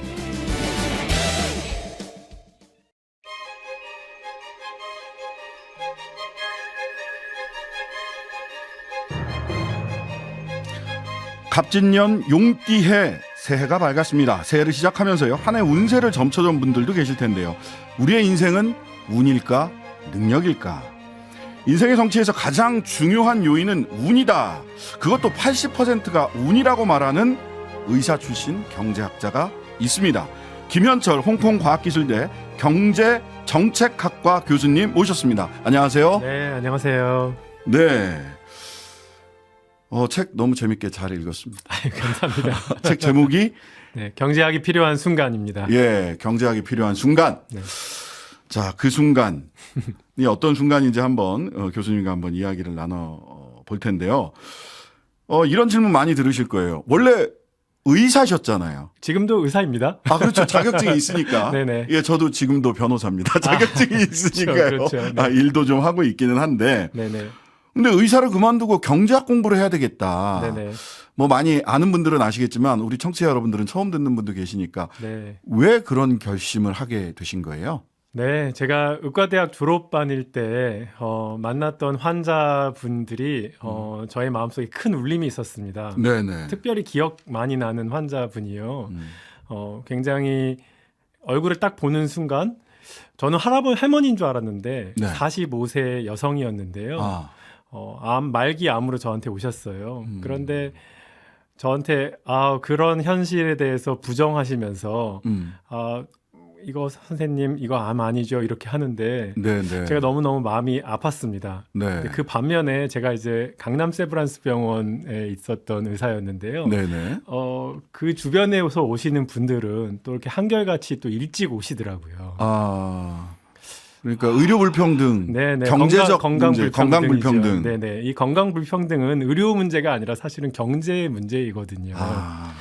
그래서 사람을 살릴 때 외과 의사로서 사람을 살리면요, 그거 굉장히 멋있거든요. 저 그렇죠. 지금도 서전을 이제 외과 의사를 동경하는데요. 네네. 내가 평생에 사람을 얼마나 많이 살릴 수 있을까? 뭐 하루에 한 명 살릴 수 있다면 1년이면 한 300명, 10년이면은 3,000명, 뭐 이 정도 많이 살리면은 네네. 굉장히 성공한 외과 의사인데 예. 나쁜 경제 정책은 몇 명을 죽일 수 있을까 한번 생각을 해봤어요.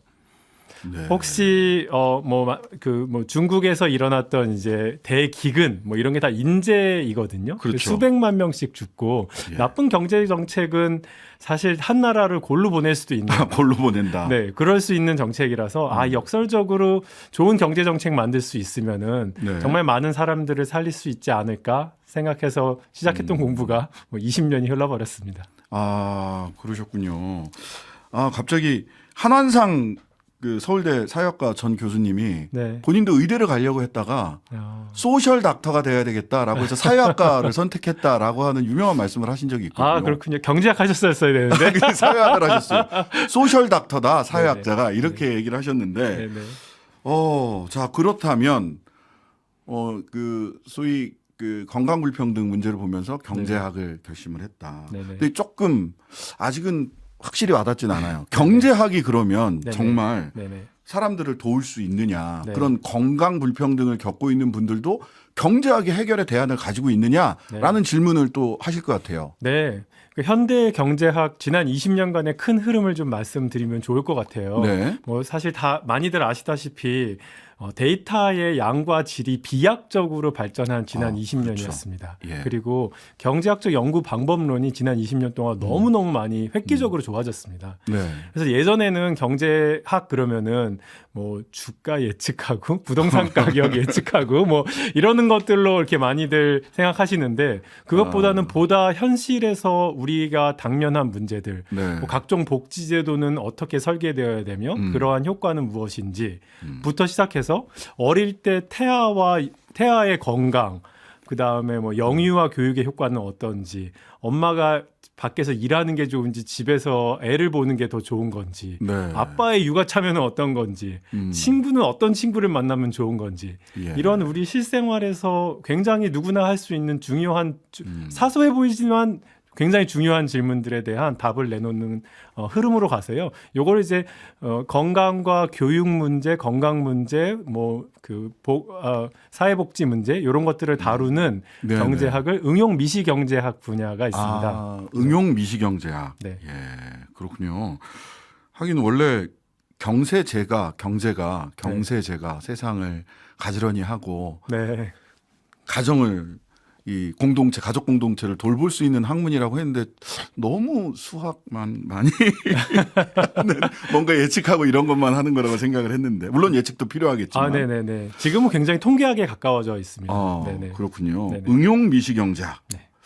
자, 전에 제가 신장식의 오늘이라는 코너에서 말씀드린 적이 있습니다만 교수님의 저서 경제학이 필요한 순간 이 책 보면 인생 성취의 8알은 운이다라는 말이 제일 먼저 나옵니다. 네. 8알이 괜찮은 말인 것 같아요. 사실 안에 넣고 보면 거의 9할이 운이다라고 내용상으로 보자면 9할이 운이라고 네네. 써져 있던데 인생은 9할이 운이다보다는 8할이 운이다가 훨씬 더 입에 잘 감기기는 해요. 자, 그런데 네네. 사실 우리 선생님께서는 의사 네. 하시다가 네네. 콜롬비아 대학에서 박사학위를 받으시고 경제학 박사 받았죠. 예, 경제학 네. 박사 받고 코넬대에서 교수를 했어요. 능력주의의 화신 내지는 능력주의 아이돌이라고 불러도 과언이 아닌 것 같은데 네. 갑자기 이런 분이 내가 열심히 해서 여기까지 성취했다가 아니라 네. 인생 8알이 운이야. 라고 얘기를 하니까 네. 이걸 어떻게 받아들여야 될지 가진 자의 여유입니까? 아니면은 본인의 통찰. 와, 인생은 이런 거야라는 본인의 통찰입니까? 둘 다 아닙니다. 둘 다 아닙니까? 네, 둘 다 아니고요. 예. 경제학이 말하는 경제학 연구가 말하는 바입니다. 통계다. 네. 조금 소개를 좀 드리면 좋을 것 같아요. 예, 말씀을 해 주시죠. 그 세계은행의 굉장히 유명한 경제학자가요. 이런 네. 연구를 했습니다. 전 세계에 있는 수많은 사람들의 소득 자료를 다 모으고 네. 그리고 그 사람들이 어느 나라에 태어났는지 모으고 뭐 성별이 무엇인지 교육 연한이 어떤지 직업이 뭔지 이렇게 쭉 다 모은 다음에요. 네. 무엇이 나의 소득을 가장 많이 설명하고 있는가를 먼저 살펴봤습니다. 네. 그랬더니 태어난 나라의 1인당 평균 GDP와 불평등 지수인 지니 코에피션트 네네. 요거 두 개만 있으면은 네. 소득의 50%를 설명할 수 있다는 사실을 밝혔어요. 본인 개인 소득의 50% 네네. 그 두 개 변수로. 네네. 그러니까 어디 태어났는지가 일단 어느 나라에 태어났는지가 일단 소득의 50%를 설명합니다. 대한민국에 태어나느냐, 네. 굉장히 가난한 나라에 태어났느냐, 네. 또 굉장히 그 소득이 높은 1인 나라에 태어났느냐가 이미 절반 먹고 들어간다. 네, 예. 그렇게 치면 이제 우리나라는 상위 20% 안에 들어가는 그렇죠. 거고요. 네, 그리고 사실 뭐 우리가 이제 술자리에서 흔히 많이 하던 얘기입니다. 뭐 60km만 위쪽으로 올라가서 저쪽 더 위쪽 동네에서 태어났으면 지금쯤 저기 김정은을 찬양하고 살고 있는 것이고 또 그리고 뭐 아프리카에 태어났거나 아니면은 뭐 지금 전쟁 중인 팔레스타인이나 아니면 뭐 우크라이나에 태어났으면은 너무너무 힘든 삶을 그렇죠. 사는 것이죠. 예. 그래서 일단 태어난 나라가 너무 중요하고요. 네. 그런 다음에 무엇이 중요한가? 네. 사실 생각해 보면은 뭐 부모가 중요하지 않겠습니까? 그렇죠. 뭐 금수저를 먹고 태어났는지 아니면 흙수저인지. 네. 근데 요 부모가 주는 게 두 가지가 있습니다. 그런데 네. 두 가지가 크게 첫 번째는 유전이고요. 예, 능력. 유전을 통해서 얻게 되는 본인의 어떤 뭐 능력도 있지만 외모도 있고요. 굉장히 중요한 변수를 뺐네요. 예. 네, 외모도 있고 뭐 그 모든 유전이라고 유전. 하겠습니다. 그런 다음에 부모님이 또 주시는 게 어릴 때의 성장 환경. 그 부모님 그렇죠. 크게 두 개 주시는데 네. 부모님이 이게 두 개 다 주시는 것 때문에 네. 이게 어떤 게 더 큰지 밝히는 게 사실은 좀 쉽지가 않습니다. 그렇죠. 이제 그래서 했던 연구가 우리나라가 홀트 아동 복지회를 통해서 네. 우리 그 아이들이 많이 외국에 이제 입양이 되죠. 입양이 됐습니다. 그랬는데 그 입양이 부모가 선택할 수가 없고요. 이렇게 마치 태어나듯이 이렇게 랜덤하게 배정이 됐어요, 그 나라에. 네. 그래갖고 뭘 비교할 수가 있냐면 입양아와 친자녀. 네. 를 비교해 볼 수가 있는데요. 친자녀는 친자녀의 경우에는 부모에게서 유전도 받고 환경도 받잖아요. 그랬죠. 그런데 이제 입양된 자녀는 환경만 받잖아요. 이제 그걸 통해서 DNA 그러니까 유전만의 효과를 이제 측정해낼 수가 있었습니다. 네. 근데 그래서 밝힌 바가 소득의 33% 사실 33점 몇 %인데 한 30%를 최소한 30%를 유전이 설명하더라. 그럼 그렇게만 해도 8알이 넘는데 벌써 8알 넘잖아요. 나라가 5알, 부모의 유전자가 4만 3푼. 네네, 4만 3푼이죠. 네. 그리고 뭐 부모님이 주신 어릴 때의 환경을 네. 뭐 아무리 못 잡아도 뭐 1할 정도는 잡아줘야 될 거 아니에요. 그렇죠. 네. 그럼 9알이 넘어요. 그래서 사실 그러면 9할이 넘어가기 때문에 네. 정말 많은 부분이 근데 이거 중에서 내가 선택하고 내 노력인 게 전혀 없거든요. 그렇죠. 뭐 저만 해도요. 좋은 뭐 능력주의의 세계에서 공부를 잘해서 이렇게 좋은 대학의 교수가 되고 막 이렇게 했지만 네. 제가 대한민국에 태어나지 않았더라면 부모님께서 교육에 신경 쓰시는 부모님이 아니었더라면 뭐 그렇다면은 전혀 이런 삶을 살 수가 있는 게 아니거든요. 그렇죠. 그래서 아까 질문하셨는데 뭐 제가 뭐 인생을 이렇게 돌아본다 뭐 이런 개념보다는 뭐 경제학의 연구 결과가 김현철 당신 네가 이룬 게 9할이 8할도 넘게 9할이 네가 이룬 게 아니잖아 라는 결과를 받아들고 뭐 제가 수긍할 수밖에 없었던 쿨하게 쿨하게 야 통계가 그래 인생 9할은 운이고 네. 많아봐야 1할 정도 10% 정도가 본인의 노력 네. 내지는 또 사실은 성장하면서 또 주변이 주는 또 운이라는 게 있잖아요. 그렇습니다. 예, 주변에서 이렇게 우여곡절이라는 게. 네, 또 노력할 수 있는 힘도요. 많은 부분이 또 유전자와 부모님의 어릴 때 주시던 양육 환경에서 나오거든요. 맞아요. 그래서 어떻게 보면요, 거의 그런 것이 영으로 수렴하고 내 노력, 내 순수한 정말 순수한 나의 노력은 정말 작은 부분인 것이죠. 예, 저 이런 얘기 참 신선한데 왜냐하면 메리토크라시라고 할 정도로 네. 능력주의가 가장 효율적이고 그리고 그 능력주의에 따라서 어떤 일정한 성과를 낸 사람에게 더 많은 혜택을 주는 것이 공정하고 정의로운 것이다라고 하는 것이 최근에 네. 전 세계적인 추세라는 거죠. 네, 그렇죠. 예. 저는 그게 굉장히 이제 슬픈 게요. 네. 왜냐하면 이렇게 주어진 운이요. 네. 뭐 평등하게 나눠졌다면은 뭐 네. 그렇게 불만하지 않겠는데 네네. 이거 굉장히 불평등하게 나눠지잖아요. 태어난 나라도 굉장히 다 다르고 예. 이제 부모님한테 어떤 부모 만나느냐가 내 인생을 이렇게까지 많이 좌우하고 있다면은 이렇게 뭐 있는 대로 살아라 이렇게 말하는 것은 조금 공정한 것인가 다시 우리가 생각해 볼 수 있을 것 같습니다. 그래서 굉장히 신선하게 읽을 수 있었던 것 같아요. 워낙 능력주의에 따른 배분이라고 하는 것이 자원의 배분이 네. 그것이야말로 공정이고 정의다라고 하는 얘기가 네. 횡행하다 보니까 우리 김 교수님 말씀이 너무 신선하고 재밌게 저는 들었고요. 자, 그렇다면 그런 마음을 이게 마음을 먹는다가 아니라 그런 사실을 네. 김 교수님 말씀에 따라서 인정을 한다면 네. 내 인생의 구할 거의 100%가 운이다라는 사실을 받아들여라 이거잖아요. 네, 네. 그거는 무슨 종교적 마인드나 이타적 마인드도 아니고 네. 그게 사실이니까 네네. 사실을 인정한다면 네네.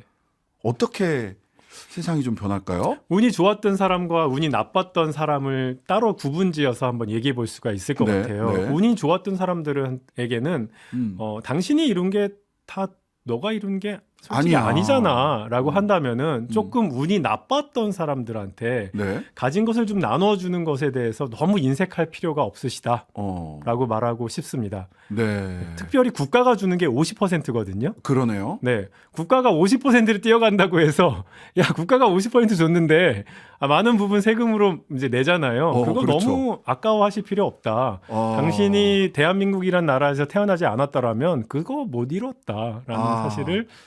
자, 50% 과세론에 확실한 근거를 지금 아이고 이렇게 되면은 제가 또 굉장한 공격을 받을 텐데 걱정됩니다. 아니 그냥 논리적으로 그렇다는 겁니다. 뭐 정책이라는 것은 항상 네네. 그 연착륙해야 되기 때문에 단계가 있겠지만 어쨌든 논리적으로는 충분히 그러하다라는 말씀을 끌어낼 수 있을 것 같고요. 자, 그런데 아까 운 나쁜 사람 쪽에서는 그쪽으로도 말씀을 해주시죠. 네네. 예. 그 운 나쁜 분들한테는요. 사실 운 나쁜 분들이요. 노력을 안 하시는 분들이 아닙니다. 네. 첫 번째 노력을 못 하시는 경우도 굉장히 많고요. 인생이 굉장히 힘들어지면서 네네. 좌절하는 경우가 많습니다. 네. 그래서 저는 이런 분들은 좀 위로를 드리고 싶어요. 네. 당신이 못나서가 아니고, 그러니까 당신이 노력 안 해서가 아니라 정말 당신이 좀 운이 없었기 때문이다라고 네. 좀 위로를 드리고 싶고요. 네. 좋은 사회는 이렇게 운 나쁜 사람들에게 좀 더 관용을 베풀고 네. 또 사회 시스템이 네. 이런 분들이 영원히 낙오되지 않도록 네. 도와주는 시스템을 만들어 가야지 되는 것이겠죠. 자, 그런데 우리 김 교수님 말씀 그 사실을 네. 인정을 한다고 하더라도 아주 거칠게 나눠 본다면 네네. 미국 같은 경우 소위 신자유주의가 이제 하나의 가치로 정착된 이런 곳에서는 그것이 운 좋은 사람들의 소위 자선, 체러티 네. 이런 네네. 쪽으로 이렇게 발현이 된다면 유럽 뭐 스웨덴 사회복지국가나 이런 데는 그 운 좋은 사람들의 아까 국가가 50절반이야 50%가 당신의 지금의 상황을 만들어준 거야라고 하면 복지 시스템을 통해서 해결하는 사회도 있잖아요. 네네. 어느 게 바람직하다? 이렇게 표현하는 게 조금 뭐 그럴 수는 있는데 둘 다 필요하겠지만 김 교수님 생각은 어떠세요? 그거는 이제 결국 우리 국민들이 컨센서스를 이루어가는 방향이 국민들이 만들어내는 컨센서스를 만들어야 되는 거고요. 네네. 지금 우리 사회는 무부담 무복지 사회에서 저부담 저복지 사회로까지 왔습니다. 네네. 그런데 이제 미국은 중부담 중복지 정도 되는 거고요. 예. 그다음에 뭐 이제 북부 유럽 쪽은 그 예. 고부담 고복지인데요. 예. 어디로 가야 되느냐? 저는 예? 이제 두 개 다 필요한 거죠. 어떻게 두 개가 완전히 서로 그렇죠, 배타적인 게 그렇죠. 아니잖아요. 예. 그래서 이제 우상향하는 방향으로 쭉 가야 되는데 네. 여기서 우리의 마인드셋이 예. 이거 어려운 사람들한테 돈을 그러니까 다시 재분배하는 것에 대해서 너무 인색하지 말자. 이제 이게 스타팅 포인트다. 예. 출발점이고. 예. 뭐 저는 둘 다 필요하고 예. 지금 당장 중부담 중복지부터 한번 가보자. 중부담 중복지, 부터 일단 가고 그리고 왜냐면 이렇게 점프할 수 없잖아요. 한 번에. 고부담 고복지를 한꺼번에 갈 수는 없다. 없으니까 네, 쭉 이렇게 계속 올라가는 방향으로 가면서 네. 우리가 컨센서스를 이루어가는 거죠. 네. 자, 선생님 말씀을 보자면 말하자면 사회적 운명이나 출생 조건에 따른 불평등을 완화하는 것 네. 이게 사실은 가장 중요한 목표 중에 하나가 될 것 같은데 네. 그렇잖아요. 그러면 이거는 소위 전통적인 복지 시스템을 구분을 할 때 네. 보편적이고 포용적인 스웨덴 스타일의 네. 그런 보편적이고 포용적인 모두에게 뭐 급식은 무상급식 모두에게 다 하자. 네. 라고 하는 쪽보다는 사회적 운명이나 출생 조건의 불평등을 완화하는 그런 소위 흔히 자녀적 복지라고 개념화해서 얘기하는 사회 안전망 정도만 깔아주면 된다. 네. 이러면 지나치게 소극적인 거 아니야? 라고 비판하는 사람도 있을 것 같아요. 이 부분은 어떻습니까? 저는 그 부분을 이제 약간 좀 이제 가진 생각에 따라서 약간 양극단으로 가는 것 같은데요. 저는 네. 우리나라 시스템에서 약간 섞어야 된다고 봅니다. 아, 보편 복지와 네. 또는 뭐 가난한 사람들은 집중해야 되는 부분. 예. 그래서 현금성 급여 같은 것들은요. 네. 그러니까 뭐 진짜 가난한 사람들한테 지금 우리는 국기초 하잖아요. 국민기초생활보장제도. 그렇죠. 예. 이거는 가난한 사람들의 소득 파악이 잘 되니까 저희가 이렇게 집중해서 많이 그분들한테 돈을 드리는 부분은 그렇게 집중할 수 있어야 된다고 네. 보고요. 네. 대신에 예를 들어 육아휴직이라든지 네. 뭐 아니면은 아이를 낳았을 때 주는 출산 크레딧이라든지 뭐 네. 이런 것들은 당연히 모든 국민에게 이렇게 다 줄 수 있는 부분이 되어야 되고 예. 그래서 뭐 어느 하나를 뭐 당장 선택해야 된다라기보다는 우리나라의 처한 현실에 맞게 그 두 부분을 이렇게 너무 극단으로 가져가지 말고 네. 예를 들어 현금성 복지는 굉장히 돈이 많이 드는 부분이 있거든요. 예, 그렇죠. 네, 그런 부분들한테 뭐 전 국민한테 지금 100만 원씩 주자 그러면 이게 뭐 실현 가능하지가 아예 않잖아요, 당장. 당장은. 네, 예. 당장은 안 되잖아요. 예. 그래서 지금 우리나라의 노인 빈곤이 예를 들어 지금 OECD 1위니까 네. 이제 그러한 좀 시급한 문제들은 리소스를 그렇게 네, 집중하고 네, 또 네. 어떤 부분들 우리가 큰 복지 사회를 그려 나가는 방향에 대해서는 네. 뭐 이게 육아휴직 같은데 어디 그런 것들을 어디 뭐 소득에 기반해서 하지는 않잖아요. 아, 그렇죠. 네, 예. 그리고 출산 크레딧 같은 것들도 이제 충분히 뭐 보편적으로 해볼 수 있을 것 같다. 뭐 네. 꼭 하나로만 가지는 말자 지금 당장은. 예, 어쨌든 지금 우리 사회를 저부담 저복지 사회로 지금 판단을 하고 계시고 그렇다면 중부담 중복지 쪽으로 시스템을 큰 방향으로 그리고 좀 보고 그다음에 어려운 분들에게는 또 집중적으로 네. 현금성 복지도 준비를 해야 된다. 네, 이념적으로 어느 하나를 선택할 일은 아니다. 그렇게 생각합니다. 예. 네. 자, 또 이 책 2부 제목이 뜨거운 마음이 전부는 아니다더라고요. 쭉 보니까 뭐 요즘 말로 하자면 지옥으로 가는 길은 선의로 포장되어 있다. 그런 말도 있나요? 예, 예, 예. 네네. 그러니까 무섭네요. 선의만 가지고 잘못 뭔가 시스템을 시작을 하거나 네네. 시스템을 잘못 시작하거나 길을 잘못 들면 네. 원치 않는 결과에 도달할 수도 있다. 그렇습니다. 예. 네. 대표적으로 어떤 게 있을까요? 와, 이거 잘못 말하면은 뭐 제가 많이 공격을 받을 것 같은 그래요? 그런데요. 뭐 이렇게 한번 해보세요. 살짝만. 네, 살짝만. 근데 사실은 정책 중에서요. 네. 실패하는 정책이 너무 많습니다. 네. 그런데 되게 안타깝게도요. 네. 우리는 실패하는지조차 모르는 경우가 많습니다. 그래서 어떤 예를 들어 뭐 말씀인가요? 전 정부에서 이거 했는데 이거 잘못됐잖아. 그러면은 야 그게 뭐 이게 지금 전 정부 탓인가? 지금 네가 못하는 거잖아. 뭐 이런 식으로 이제 이렇게 막 싸우잖아요. 네. 그런 식으로 어떤 정책이 성공했는지 실패했는지 엄밀한 과학적 근거를 만드는 일이 사실 생각보다 쉽지 않고요. 네. 그러나 경제학이 필요한 순간이 바로 이런 순간입니다. 경제학이 필요한 순간 책 제목이 한번 나왔습니다. 네. 그래서 현대 경제학이 이런 예. 정책들을 평가하고 이게 작동하는지 안 하는지에 대해서 얘기할 수 있는 그런 네. 툴을 많이 제공했습니다. 네. 뭐 사실 좀 제가 처음 이제 제 책에서 좀 말씀드린 부분 중에 하나는요. 우리나라 암 검진도 얘기했습니다. 네. 그러니까 정부가 되게 야심차게 조 단위 돈을 써서 네. 전 국민에게 암 검진을 하거든요. 네. 그 받은 거는 받죠. 저도 네네, 받았습니다. 많습니다. 예. 근데 우리나라에 이미 이제 민간 암 검진도 있고 우리나라는 이제 배가 아프면은 쉽게 뭐 병원에 가서 검진도 받을 수 있고 뭐 네. 위내시경 쉽게 받잖아요. 네. 근데 이런 상황에서 정부가 야심차게 이제 전 국민 암 검진을 했는데 네. 제가 이제 사실은 제 이게 박사 논문 챕터 1이었거든요. 네. 저는 이제 굉장히 엄청나게 도움이 됐을 것이라 생각하고 또 네. 제가 경제학 공부하던 그 첫 번째 모티베이션이 이런 환자들이었기 때문에 그렇죠. 자신감 있게 시작했는데 어휴 이게 보니까 네. 효과가 거의 없는 거예요. 아. 이게 왜 그런가 봤더니 네, 왜 그렇습니까? 원래 검진을 해서 이제 국가 암 검진을 했을 때 그냥 가만히 냅둔 사람들보다 이제 암 발견이 굉장히 빨라져야 되는 거잖아요. 그렇죠. 그래야 효과가 있는 그래야 거죠. 효과가 있는 건데 우리나라는 다른 의료 시스템이 그래도 괜찮기 때문에 네. 금방 배가 아프거나 아니면 네. 민간 검진을 통해서 또 발견을 쉽게 해요. 아. 그래서 그 차이가 한 6개월 정도 땡깁니다. 아, 그럼 6개월 차이를 발생시키기 위해서 그 정도 리소스를 자원을 투여하는 것이 적절한가라는 적절한가 아닌가 하는 질문이 또 생길 수가 있는 거죠. 그렇죠. 그리고 뭐 어떤 분들은 야 그래도 6개월이라 어디야 뭐 이렇게 물어보실 그렇죠. 수도 있는데요. 예. 이렇게 전 국민 암 검진을 딱 했을 때 진짜 암 검진을 받아봐야 되는 분들은 암에 많이 걸릴 분들이잖아요. 네, 그러니까 네. 그래서 생활 태도가 안 좋으신 분들, 맨날 술 담배 하시고 좀 험하게 사시는 분들이 네. 사실 많이 오셔야 되고 네. 화이트 칼라는 아무래도 암 덜 걸리거든요. 네. 이런 분들은 이런 분들보다는 이제 앞에 이런 분들이 많이 오셔야 앞에 어려운 분들이 많이 오셔야 되는데 그렇죠. 암 검진 받으러 오세요. 그럼 누가 많이 올 것 같아요? 아, 직장 다니는 분들이 많이 가게 돼 있습니다. 그렇습니다. 근데 예. 그 사람들은 암에 훨씬 덜 걸립니다. 아.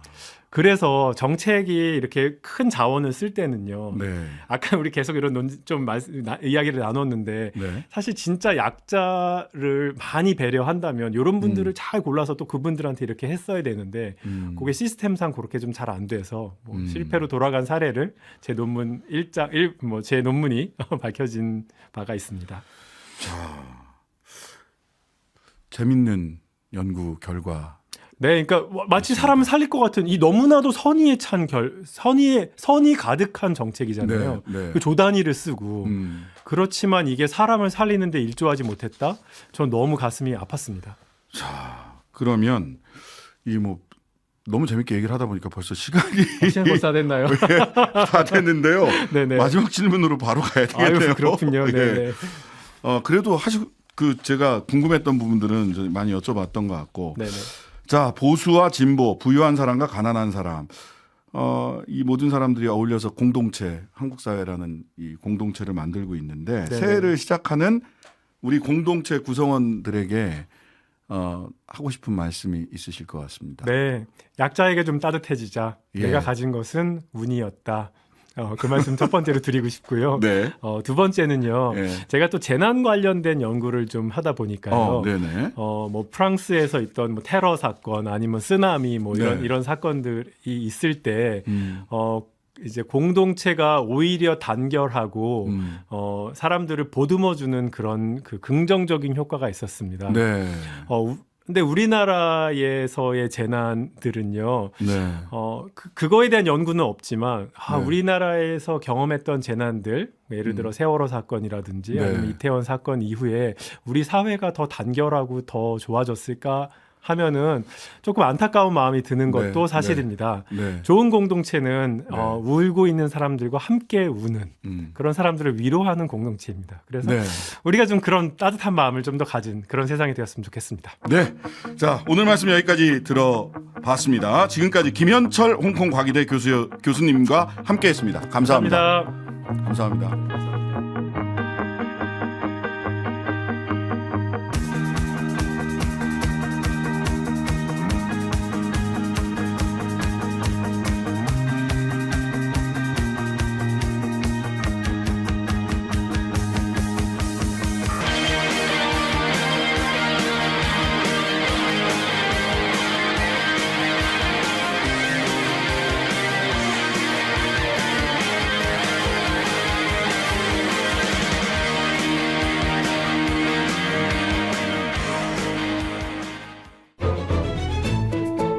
여러분은 지금 하루 종일 기다려지는 진짜 시사 신장식의 뉴스 하이킥을 듣고 계십니다.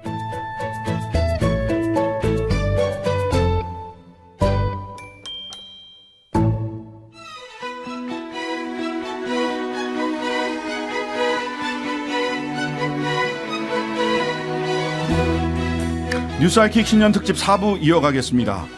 새해를 맞이해서 이번에는 한국문학계의 거장 한 분을 모셨습니다. 태백산맥, 아리랑, 한강, 한국 현대사 3부작이라고 이야기하죠. 이 책을 쓰신 우리 조정래 선생님께서 이번에 황금종이라는 소설로 돌아오셨습니다. 어떤 내용 다루고 있는지, 어떤 말씀을 우리 사회에 하고 싶으셨던 것인지 스튜디오로 모셔서 직접 말씀 들어보겠습니다. 선생님 안녕하세요. 안녕하세요. 네. 건강 어떠세요? 좋습니다. 예, 다행입니다. 건강하셔야 됩니다. 예. 자, 우리 청취자 여러분께도 한번 직접 인사 말씀 좀 한번 해주시죠. 예. 새해 인사 좀. 청취자 여러분 안녕하십니까? 새해가 밝았습니다. 새해 복 많이 받으십시오. 네. 선생님 뉴스하이킥 첫 출연이신데 혹시 라디오 방송 특히 시사 방송 들으실 시간 있으세요? 집사람이 예. 가끔 털어놔서 저도 함께 몇 번 들었습니다. 아 그래요? 아 김초아 예. 시인님, 예, 김초혜 시인님 예. 맞아요. 아이고 감사합니다. 예. 등단이 올해 2024년이니까 54년. 예. 50년 넘게 활동을 한다.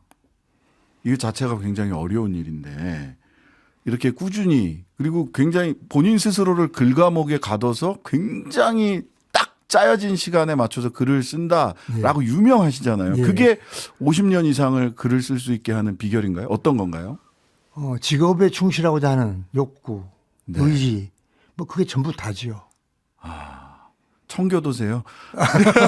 그러지 않고서야 예. 남에게 감동을 줄 수 있는 작품을 쓸 수 없지 않습니까?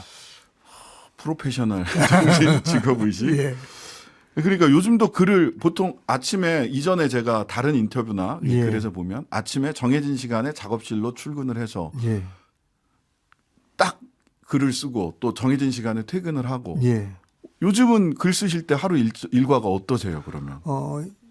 50년 동안 계속 되어온 것처럼 아침 9시에 서재에 들어가서 일과 시작하고 네. 12시 반에 점심 먹고 1시간 산책하고 네. 오후 작업하고 저녁 먹고 또 작업하고서 태백산맥 아리랑 한강 갔을 때는 새벽 2, 3시까지.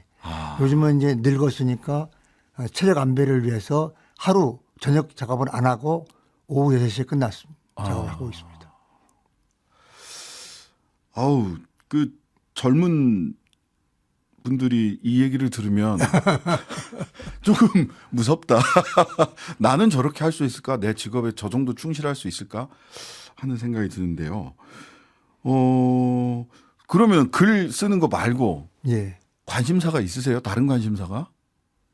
세상에 대한 전체 세상 만상에 대한 이야기가 다 작가의 작품의 소재이기 때문에 그렇죠. 관심을 끝없이 기울여야죠. 그래야 새로운 것을 만들어낼 수가 있지 않습니까? 직업적 끝없이 관심. 깨어있는 영혼을 갖지 않으면 안 되죠. 끝없이 깨어있는 영혼. 아이고. 세상 만사가 관심사시네요. 그럼요. 예. 그러니까요. 자, 저도 태백산맥이 한참 나올 때 89년도에 고등학교 3학년이었는데 예, 예. 책이 읽고 싶어 죽겠는 거예요. 아, 예. 근데 공부도 해야 되고. 예.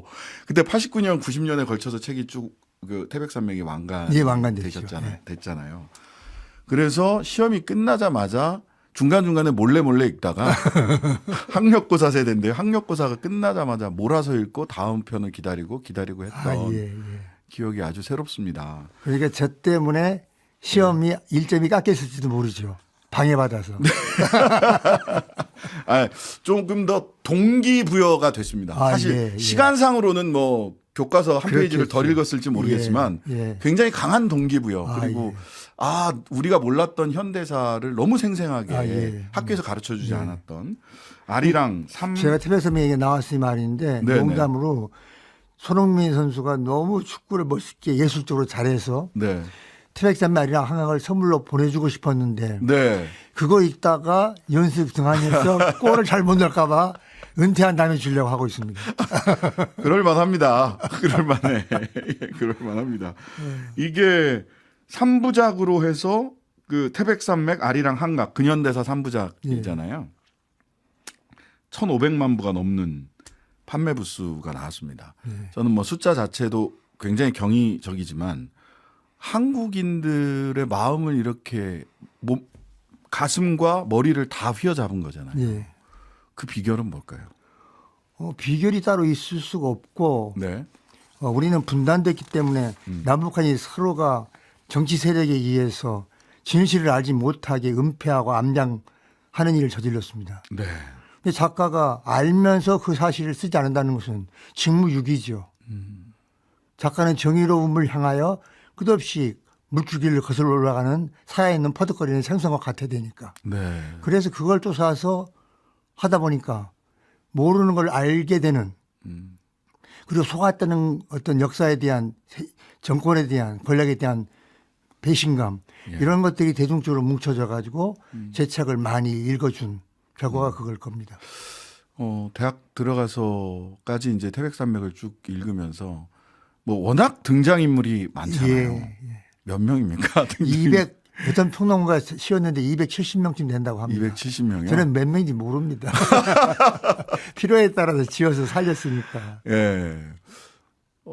근데 그 중에서 막 이제 대학에 들어가서 어떻게 살까를 고민하면서 두 사람을 저는 굉장히 인상 깊게 봤는데 예. 소위 지식인이라고 할 수 있는 김범우의 예. 본회, 그 다음에 마지막 장면에서 어둠 속으로 역사투쟁으로 들어가는 그 예. 어둠 속으로 들어가는 하대치의 하대치. 결단과 예. 용기. 예. 아, 이게 평생을 네. 그 생각나게 하는 네. 두 사람이었던 것 같아요. 가장 태백산맥에서 뭐 그 깨물어서 안 아픈 자식이 없겠습니다만은 저는 그 두 캐릭터가 가장 제 삶을 좌우했는데 선생님이 가장 저도 그렇고 그러세요? 김보무를 설정한 이유는 예.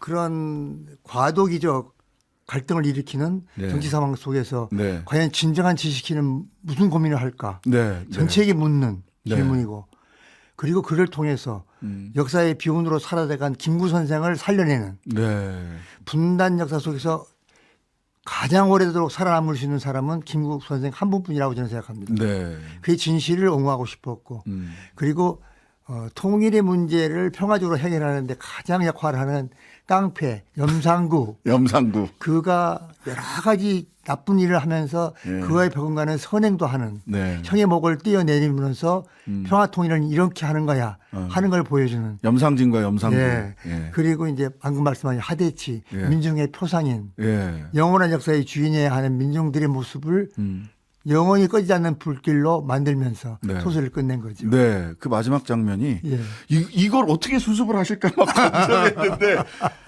하대치 어둠 속으로 간다. 이거 역사투쟁으로 들어가는구나. 그럼, 예. 민중이 역사투쟁을 하는구나. 인간은 끝없이 예. 인간을 위한 이데올로기를 만드는 창출해내는 본성을 가지고 있는 지혜로운 동물이다. 네. 그걸 이야기하는 거죠.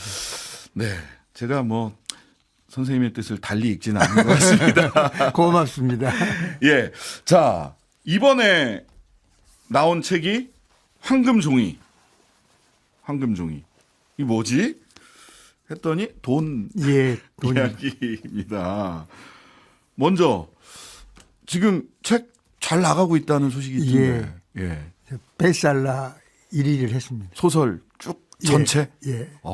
소설 1위면 전체 1위입니다. 사실은 보면. 자, 특별히 이전에는 사실 한국 근현대사를 중심으로 해서 역사를 중심으로 해서 쭉 쓰셨는데 예. 돈과 관련된 이야기를 쓰게 된 선생님만의 생각, 문제의식이 있으실 것 같아요. 예. 인간이 도대체 무엇일까? 인간의 본성은 무엇인가? 네. 인간의 본성이 뭐길래 인간 세상에서는 끝없이 이렇게 비극적 사건들이 터져야 되는가? 네. 이것을 해결해야 하는 것도 작가의 임무 중에 하나잖아요. 네. 그래서 그걸 천착하다 보니까 인간의 본성은 탐욕이야. 끝없이 뭔가를 갖고 싶어요. 욕구하면서 네. 갖고 싶은 욕심. 예. 그러다 보니 그게 돈이야. 목적은. 그리고 인간 변호사시니까 잘 아시겠지만 네. 사건이 법원 재판 사건이 90% 정도가 다 돈에 얽힌 네. 사건들입니다. 대체로 돈 아니면 치정입니다. 예. 이러니 형사 사건이. 그 문제에 대한 해결을 작가로 전공하지 않고는 안 되겠다 해서 쓴 것입니다. 아, 그래서 보면 책 속에 나오는 구절 중에 구절을 몇 개 꼽아 보면 대통령이 부자 되세요라고 덕담하고 초등생 과반이 장래희망을 부자 또는 돈 많이 버는 유튜버 뭐 이런 게 나옵니다. 그러니까 돈에 환장하고 미쳐 돌아가는 대한민국 이런 구절.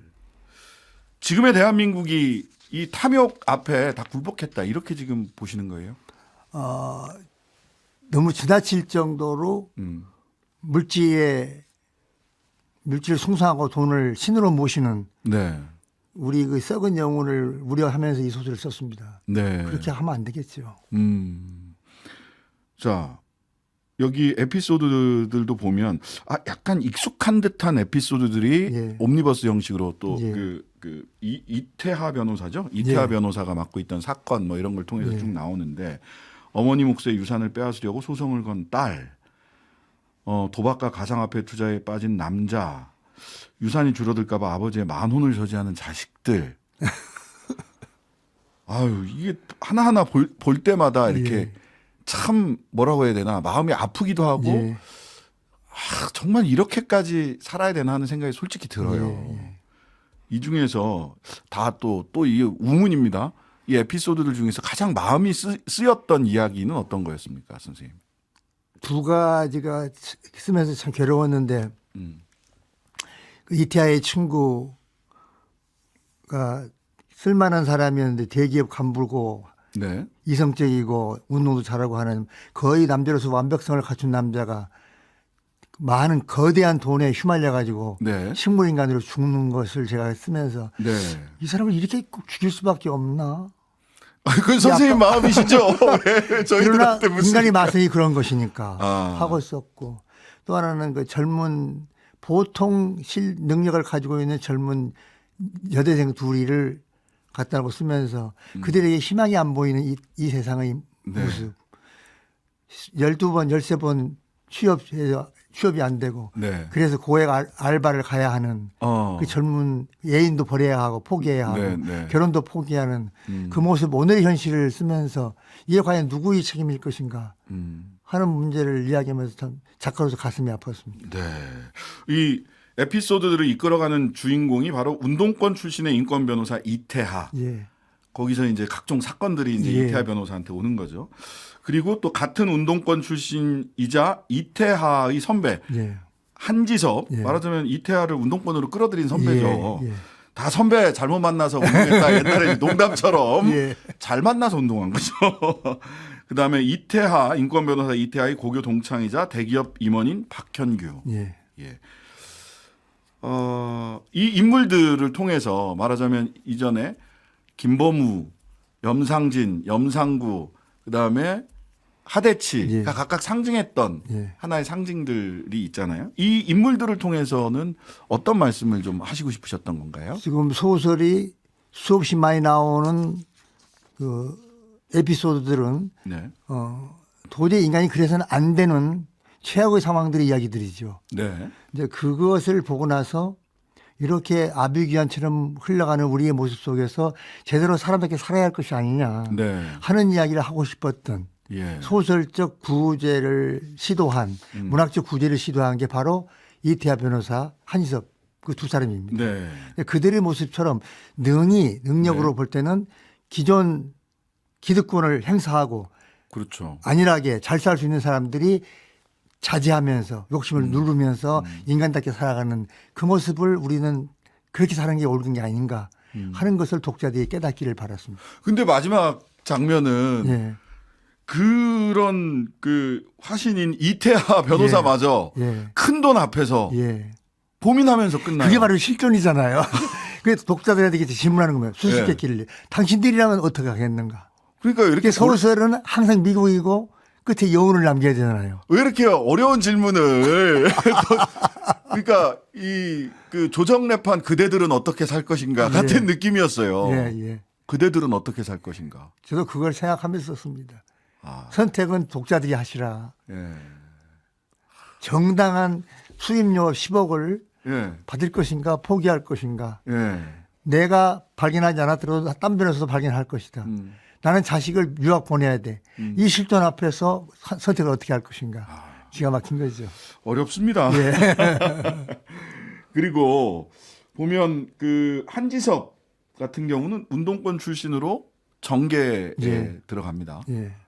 그러고 정계에 대해서 소위 여당 야당 할 것 없이 예. 소위 진보나 개혁을 표방하는 정당에서 정치 활동을 하다가 예. 니들도 기득권이야라고 하면서 귀농을 예. 하잖아요. 예. 이 실제 운동권 출신 정치인들에 대한 선생님의 나름의 어떤 그 비판적인 예. 시각 해주고 싶은 말씀이 있었던 것 같아요. 그렇습니다. 어떤 말씀을 하시고 싶으셨던 겁니까? 그러니까 이태하가 가지고 있는 순수함, 진정성, 네. 운동권이 헌신과 희생으로 박정희로부터 비롯된 군부독재 30년을 척결하고 네. 이 땅에 민주주의를 이렇게 세운 그 공은 혁혁한 위대한 공은 우리 역사에서 영원히 지워질 수 없는 것입니다. 네. 그랬다면 그 초심을 그대로 가지고 그들이 새로운 정치 세력권을 만들어서 네. 국회에 들어가서 네. 그 실천을 운동권적 실천을 계속했다면 국민은 그들을 끝까지 지지하고 더 많은 사람들을 모아줬을 것이다. 네. 그렇다고 해서 그들이 30년을 계속했다면 과연 오늘 같은 이 나라가 이렇게 엉망진창이겠느냐 하는 이야기를 다 숨겨놓고 독자들이 찾기를 바라는 겁니다. 네. 아유, 제가 너무 먼저 찾았나? 그래서 네. 그는 그들로부터 왕따를 추첨하는 왕따 당하고 네. 또 그들 한지섭도 그들을 버려버렸습니다. 네, 너희들은 다 그러니까요. 쓰레기야 하고 버려버리면서 자기 의기를 가는 이제 그 모습을 제가 그렸는데 네. 물론 소설은 현실 고발이면서 이상이죠. 네.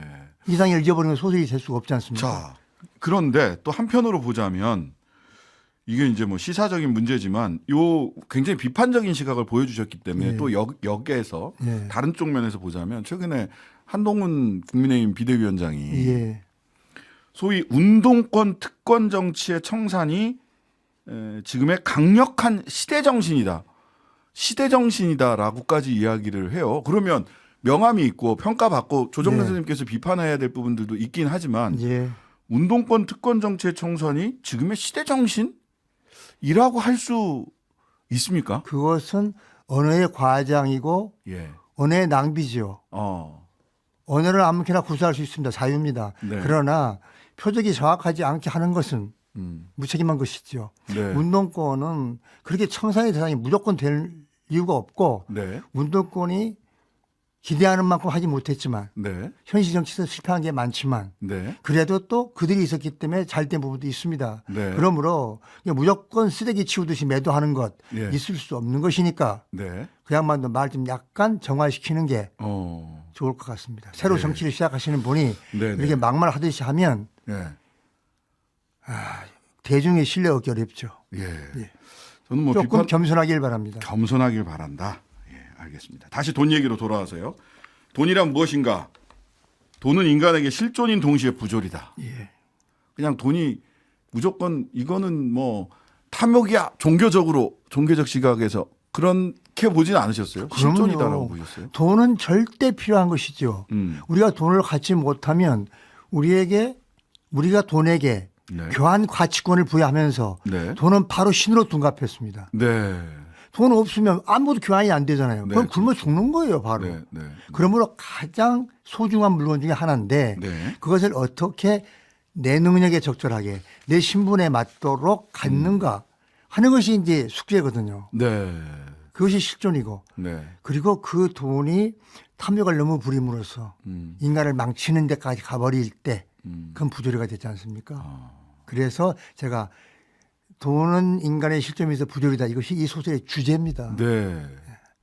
받아들일 걸 받아들이되 너무 구분을 할 줄 알아야 된다. 넘어갈 수 있. 예. 너무 선을 넘어가면 안 돼. 나 말고 자기 분수에 맞도록 자족, 만족을 스스로 하면서 근데 겸손하다. 그게 개인의 자족과 만족으로 이게 가능한 거냐? 지금 선생님께서 우리 세대가 탐욕의 시대가 됐다. 여기에 대해서 개탄하셨고 우리 시대를 그렇게 탐욕의 시대를 만들어낸 데 있어서 소위 운동권 출신 정치인들도 그 결과에 대한 자기 책임, 자기 비판이 있어야 된다. 있어야 됩니다. 예, 라는 말씀을 주셨는데. 누구야?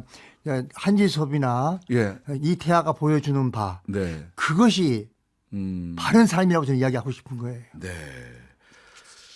운동권 선배를 위해서 1억도 선뜻 내주고 그렇죠. 또 모든 기득권을 다 버려버리고 시골 내려가서 땅을 파면서 자학재단을 만들고 싶어하고 이주노동자들에게 자기가 똑같은 거처를 마련해주는 이런 게 얼마나 아름다운 성직자 모습보다 더 아름다운 거 아닙니까? 자, 개인이 그런 결단 예. 또 필요하겠지만 물론 소설이니까 또 캐릭터를 중심으로 해서 예. 하시겠지만 사회 구조가 또 그런 걸 보장할 수 있는 지나치게 배금주의에 빠지지 않도록 하는 사회적 분위기나 제도 이런 것도 좀 필요하지 않을까 하는 생각도 드는데. 사회적 분위기는 지식인들이 만들어서 지식인들의 역할이 지식인들과 함께 종교인들이 만들어서 그것이 하지 말라고 합니다. 예. 그걸 듣지 않는 건 대중이고 예. 또 제도도 예. 욕심을 많이 부리지 말라고 열심히 하려고 하는데도 또 안 받아들입니다. 예. 예. 각기 개인들이 사는 삶의 방식과 의식들이 이상에 너무 미치지 못하고 물신주의에 빠져 있는 그것이 큰 숙제죠. 네. 그럴 때일수록 사실은 우리 사회에 어떤 결정을 할 수 있는 재벌이나 또는 뭐 정치나 이런 쪽에서 사회적 가치를 우리 사회가 가장 소중하게 생각하는 가치를 무엇으로 삼을 것인가에 대해서 끊임없는 성찰과 예. 올바른 리더십을 좀 가져야 되지 않을까 싶은 생각이 드네요. 자, 황금종이에 대한 이야기 나눠봤고요. 보니까 차기작 구상을 이미 하고 계시다. 예. 차기작은 어떤? 이제 인생을 마감하는 작품이 마지막 작품이 될 것인데 인간으로서 자기 구제를 자기 탐구를 하는 네. 그런 작품으로 마감을 하려고 합니다. 자기 탐구. 예, 그리고 열반을 하고 말할 수는 없지만은 거기에 도달하는 모습, 자기 발견을 완성시키는 한 인간의 모습을 그리면서 소설을 끝내려고 합니다. 그러니까 어느 인터뷰에서 제가 보니까 1기이기 3기로 스스로 소설의 시기를 구분을 하셨어요. 예. 그러면 저는 그냥 세 기로 나누신다면 3기는 이제 준비 중이신 거고요. 1기는 구체적인 역사. 그러니까 처음에 시작했던 중단편, 한 권짜리 장편까지가 거기까지가 1기. 초반, 전기. 중기가 이제 태백산맥 아리랑 한강의 시대. 역사의 시대. 그다음에 이제 이번이 3기. 지금 그러면 이 황금종이는 3기의 첫 번째. 3기의 첫 번째입니까? 예. 인간의 실존. 그다음에 열반으로 가는 자기 탐구의 시간. 그렇군요. 이게 구상이 점점 더 뭐라고 해야 되나? 유니버스? 범세계적이고 역사와 지역을 이렇게 다 아우를 수 있는 쪽으로 가고 계신 게 아닌가 싶습니다. 자, 마지막으로 이제 인터뷰 이제 후반부니까 선생님께 문학이란 무엇입니까? 저에게 문학은 제 인생 자체입니다. 그리고 한 번뿐인 인생을 바쳐도 좋을 만큼 해볼 만한 가치가 있는 것입니다. 왜 그렇습니까? 그것이 가장 의미 있고 삶을 함께 살아가는 사람들에게 인간이 무엇인가를 찾게 해주는 가장 큰 일이기 때문에 인간이 무엇인가에 대한 가치를 찾게 해주는. 자, 그만큼 가치를 부여하고 있는 문학이라는 것, 그것이 실물화돼서 책이 나오는 건데 요즘 하도 책 안 읽는다. 전부 다 짤막한 동영상 보느라고 정신이 없다. 이런 사회 비평들을 많이 한단 말이죠. 지금의 이런 멀티미디어의 시대, 영상의 시대에도 불구하고 독서, 문학, 책이 필요한 이유는 뭘까요? 책 안 읽는 시대라고 하는 것은 우리나라만이 아니고 세계적인 현상이고요. 이것은 스마트폰이라고 하는 그 괴상망측하고 요망한 요망합니까? 기계가 나와가지고 인간의 혼을 완전히 흔들어서 지금 마비시키는 시대이기 때문에 이런데 예. 앞으로 스마트폰을 만드는 회사들은 상업주의에 취해가지고 끝없이 기능을 업그레이드 시킨다고 합니다. 예. 그럴수록 인간들은 스마트폰에 빠져가지고 허우적거리겠죠. 예. 그러나 책은 또 책의 역할이 있을 것입니다. 네. 그러므로 저는 별 걱정하지 않고 더 배고플 걸 각오하고 네. 작가들이여 글 쓰는 데 매진하라. 우리 작가들에게 큰 덕담을 해주셨는데, 자 2024년 용띠해입니다. 푸른 용의 해라고 또 그러더라고요. 예. 올해 새해를 맞이해서 앞으로 꼭 이루고 싶은 소망이나 계획 있으세요? 더 계속 건강하게 많은 책을 더 읽을 수 있도록 해주길 하늘에 바라고 있습니다. 예, 건강부터 잘 챙겨주셨으면 좋겠고요. 마지막으로 우리 청취자분들, 예. 황금종이 이 소설 많이 읽어주십시오라고 하는 건 제가 말씀드리고요. 예. 어르신으로서, 우리 사회 어르신으로서 우리 청취자 여러분들께 덕담 예. 내지는 날카로운 한 말씀, 촌철살인 한 말씀 해주시죠. 괴롭고 외롭지 않은 인생은 없습니다. 네. 그러나 희망은 우리의 삶을 추동하는 가장 큰 힘입니다. 네. 새 희망들을 갖기 바랍니다. 네. 이 탐욕의 시대에도 희망을 잃지 말라는. 예. 네, 지금까지 한국문학계 거장 조정래 선생님과 함께했습니다. 선생님 오늘 말씀 감사합니다. 예, 감사합니다.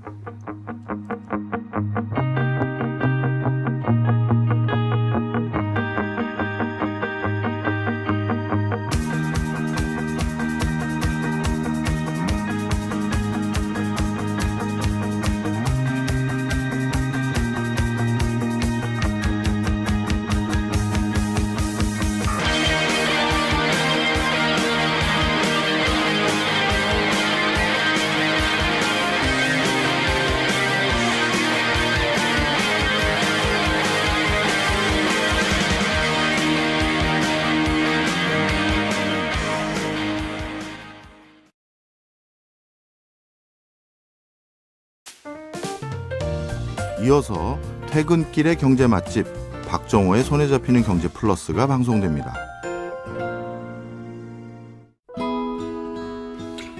네, 내일 뉴스하이킥에서는요. 유일임 방심위원장의 이해충돌 관련해서 국민권익위원회에 내부 고발을 한 분을 대리한 박은선 변호사 만나보고요. 용해인 김재섭 두 분의 토론, 그리고 박래군 4.16재단 상임이사와 함께하는 인권 새로 외침 준비했습니다. 청취자 여러분, 내일 저녁 6시 5분에 다시 뵙겠습니다. 청취자 여러분, 내일 봬요.